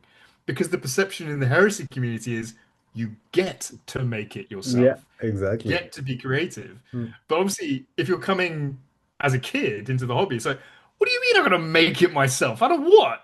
Like, it doesn't make any sense. And so, like, I find that mental shift to be really interesting because, like, you get a lot of heresy people look at 40K and they're like, oh, there's no like freedom of expression. You don't get to do anything creative. It's all there for you. But like, obviously, the kids, especially that are playing 40K, are just like, cool. I can have this thing that's in the book. Yeah. Awesome. I don't have to worry about it. So it's very interesting the sort of like dichotomy there. Mm. But yeah, no, I think the Centurions I'd love to have. Honestly, oh, okay. The Centurions and all of the Legion specific units that Uh, are in Old Prison. And very specifically and selfishly, Palatine mhm, Blades and mhm. Phoenix Guard. Yeah, Like those are the big ones for me. Like, give me new plastics of those, and I'm happy. right. So we've done with the classic hobby questions. Now it's time for a little, not a quiz, but some more silly questions. Amazing. Just a moment of appreciation for this Custodes dreadnought on the side of the screen, uh, Mr. Belphegor. And yeah, Indeed. this black and deep blue purple scheme is working very well on the Custodes. Thank Um, you. would you rather go on a trip into the warp with Erebus or Engram? Good question. I guess my first question there is, what is the purpose of the trip? Well, I guess you could ask, but uh, Because I mean, like, if you're on a trip with either one of these guys, you're about to have a really bad time either way. I feel like if you're with Angron, it's going to be a very quick bad time. If you're with Erebus, it may be a very long bad time. So, um, but I don't know. At least Erebus, you'd be able to like have a chat with him and be mhm. like, "Why are you a dick? Like, why are you like this? Like, what did the universe do to you that you're this much of an asshole?" So you know what? I'd like to have that conversation with Okay, Erebus. So I'm going to say Erebus, and then right. he'd probably skip me alive. Well, I mean, it's not going to end well, It but is not, no. yeah. Did you ever wash your brush into your coffee, beverage, etc. while painting? No, no. Although this did happen recently to me. I was painting with some friends, and one stuck his brush into his coffee. And I was just like, "You're an idiot." But I did. Uh, okay, this has only ever happened to me twice, where I've Oh, drunk the paint water. ah, yeah. I know, I just like absentmindedly, just like fuck. But to be fair, this is why. Actually, I've got it here. This might seem like a stupid hobby purchase, but I think it's actually fantastic. I've got the Games Workshop like paint like mug holder thing. I actually think it's a really good product. I think it's awesome because cups are normally this shape, which means if you hit them, they're very easy to knock over. But this is like a pyramid shape. So if you touch it, it won't like fall over or anything. And also like it's hard to mistake this for a Yeah, cup. yeah. So you're less likely to drink it. But also, okay, I'm really embarrassed to admit this, but this took me 4 years to discover. And when I discovered it, I was just like, oh, Jesus Christ, I'm a moron. So I don't know if you can see, it's got these like grooves here Yeah. and here. Mhm. It took me 4 years to figure out what these stupid grooves are for. Let me show you. That. That's what they're for. Oh, And I okay. was like, that's awesome. And I'm a moron. Uh, yeah. Obviously, I would never have discovered that. But yeah. Yeah, right. I think I saw someone else do it, and I was just like, oh no. God, I've been wondering about that the whole time. But yeah, never like I haven't drunk the paint water in a long time, but I put that down to this thing. I wish I was getting paid to say that, honestly. Well, I guess that's better than drinking paint water. So yeah, you Yeah, you made the absolutely. right call. Is there any kind of physical activity, sport that you enjoy? I think you mentioned that you were doing when you say that gym workout or that kind of stuff. Yeah. Yeah. So we talked about it a little bit before, Yeah. but especially because of like my background with like chronic illness Mhm. and that kind of stuff. For me, exercise and sport, etc., it's not a chore. It's Mm. something I get to do, Yeah. not something I like have to do. So like I get excited when I, get to go and like play sports and stuff. So especially when I was at uni and sort of like carrying on from there, I tried to do as many things as possible. Mm. So, when I was at uni, I was in the gym 3, 4 times a week. I was fencing, 3 times a week, including, matches, rock climb as well. I've been rock climbing for like 10 years. Mm. What else? Longboarding. No. I really enjoy longboarding. Um, what else? Airsofting. I did my study abroad in Taiwan for as long as Taiwan's going to exist. Um, yeah. I actually went back last year. Beautiful country. If you ever Yeah. get to go to Southeast Asia, go to Taiwan. Well, you can. Mhm. But yeah, when I was doing my study abroad there, airsofting is a very big thing in East Asia. So Mhm. I don't know if you're aware of what airsofting is. No, not really. Ah, okay. So airsofting is like paintballing, but Mhm. with gas-powered BB guns, basically. Ah, okay. Yeah, it's so much fun. Um, I will say, however, in Asia, they don't really have any legal limits on how powerful the guns can be, whereas they do in the UK and in America. So, Mm. like, I remember like going to airsoft games and just having red welts all over my body, looking Oh, like I've got leprosy, because like I'm being hit by like pinged by snipers like the whole time. I'm like, oh my God. And oh, also as well, they've got conscription in Taiwan, yeah. so they've all got military training, and so like they all know what they're doing. And I'm just like I'm here on holiday or study abroad or whatever. But yeah, I love airsofting. It's a really really fun hobby. I don't get to do it much these days, Yeah. but yeah, that's another thing. I play guitar very badly. I guess that kind of counts as like a different thing. Hmm. Yeah, and I really like going to the gym. It's kind of my main thing at the moment. I'm very happy the last 6 months, actually, the last year and a half, I've been physically quite well. So I've been back in the gym and I've put on about 6 kilos, which is very good for me. I Hmm. went from 65 to 72 kilos, which for someone who's 6 foot is still quite light, but I'm getting there. So yeah, I gym I think is the big one for me at the moment, Right. for sure. And do you have any favorite food and drink? I'm kind of well known for having the most pretentious middle class coffee order ever. I always get a decaf oat milk iced latte. That is my drink of choice because I don't drink alcohol, Yeah. so I'm very boring like that. So yeah, decaf oat milk iced latte. And for food, I'm I love pasta. Like if you give me a carbonara, like I'll love you forever. But also my big weakness is dumplings. Oh, Like yeah. fried dumplings, I can't get enough of them. There are specific dumpling shops in Taiwan that we used to go to. Hmm. Like I just get 20 at a time. I just sit there and they'd be like, "You want 20?" It's like, "Yes, I'm a growing boy." Right. Yeah. Then, I mean, coffee and dumplings. Okay.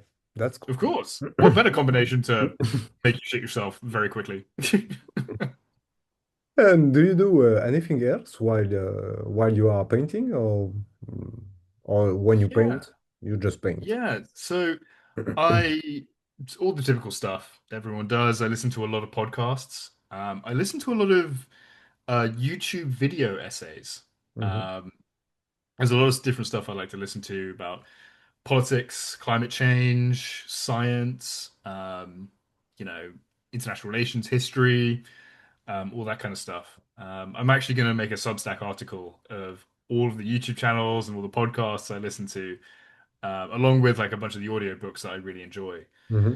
so I can like have like a single resource to send people when they ask me. But yeah, it's a lot of it's an eclectic mix of different stuff. Right. Now it's time for the specific Emperor children questions. Yeah.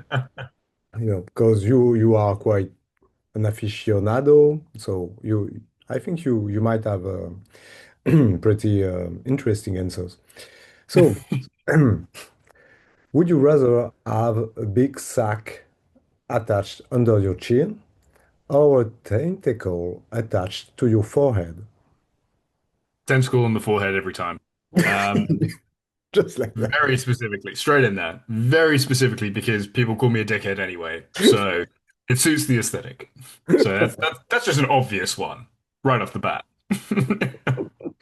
Okay. Now you know everyone would acknowledge that you are a true Emperor Children expert. No debate about that.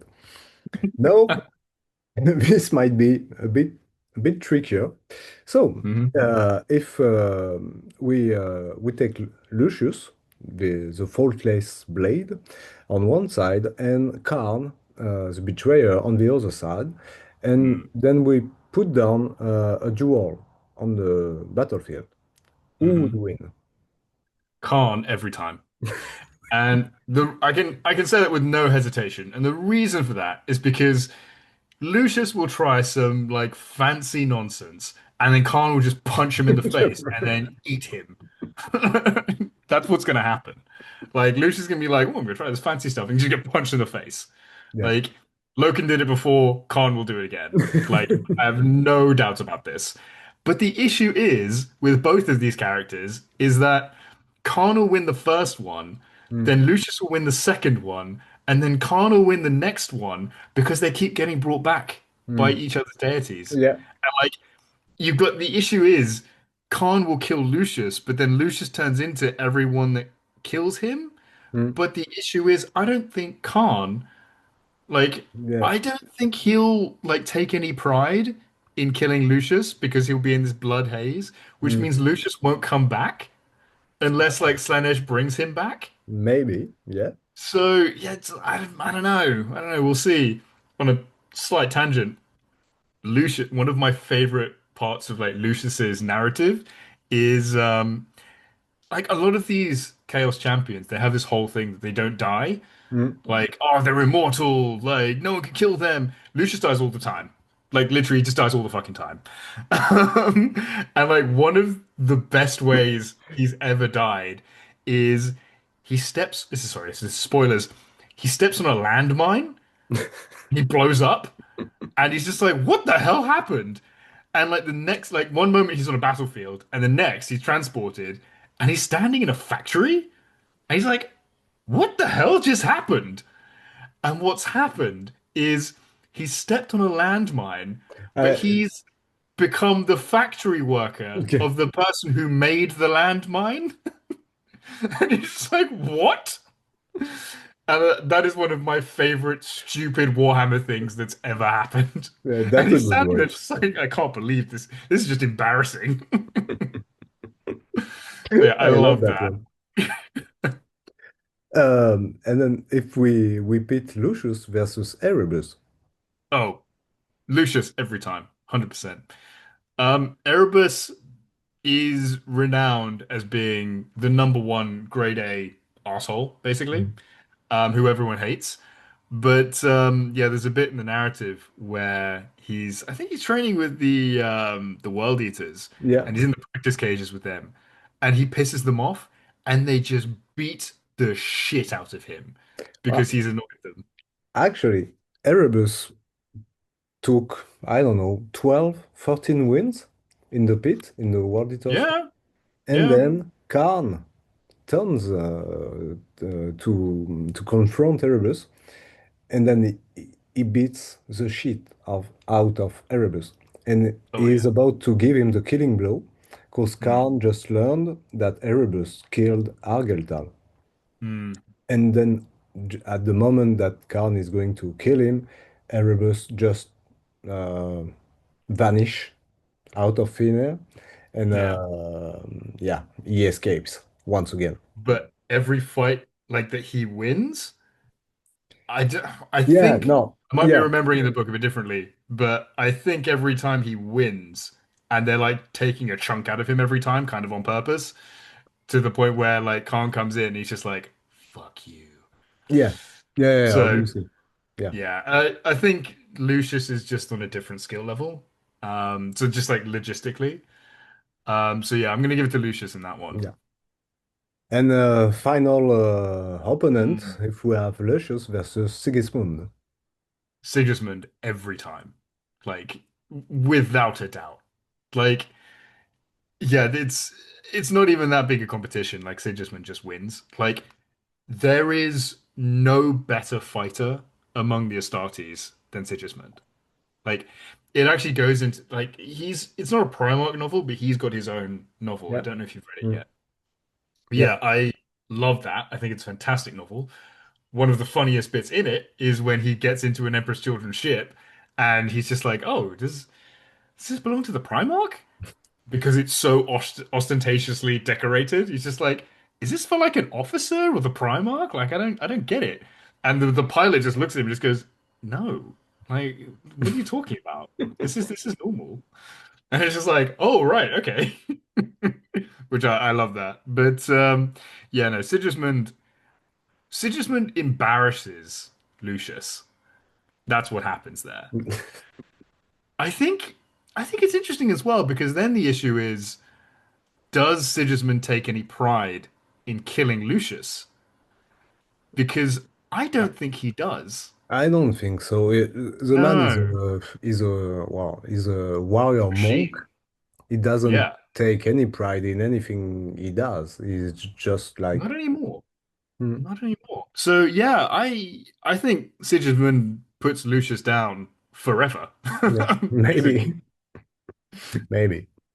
So And yeah, I think yeah. yeah, and if you ever have to choose which weapon to use to defend yourself, obviously in the 31st millennium, would you use Phosphex or Graviton? See, I don't think you realize the question you're asking me because what you've just asked me is, what's your favorite war crime? Yeah, kind of. Well, if I'm gonna pick a war crime, I think it's got to be Graviton because, as far as I'm aware, Phosphex is basically the Warhammer name for white phosphorus. Yep. Um, and I don't. Have you ever played a game called Spec Ops: The Line? Nope. Okay, it's one of the best games ever made. It's an incredible narrative experience, absolutely amazing. Highly recommend it. It's probably you can probably get it for like £5 on like Steam or whatever. But That's a video there's games. Okay. yeah, yeah, Okay. it's a computer Yeah. game. Okay. I think it was like an Xbox 360 game. But yeah, there's a Phosphex scene in it, and it's one of the most harrowing things I've ever seen in a computer game. So yeah, it's gonna have to be Graviton all the way. I'd rather like crush someone to death with gravity than commit war crimes with white phosphor. Okay. So that size you with the not too much of a war crimer. So that Yeah, yeah. war crimes light. We'll stick with that. Yeah. I love that. So just a little bit of Legion Imperialis on the side of the screen with a cute Yeah. tiny Tanata. And yeah, this one is very cute, actually. It was so much fun to paint. Like this was the first Legions Imperialis thing I ever painted, and I painted it and I was like, "This is amazing!" And it didn't even take long to paint. It's like super easy. Mm, But I was just like, "Yeah, this is really nice."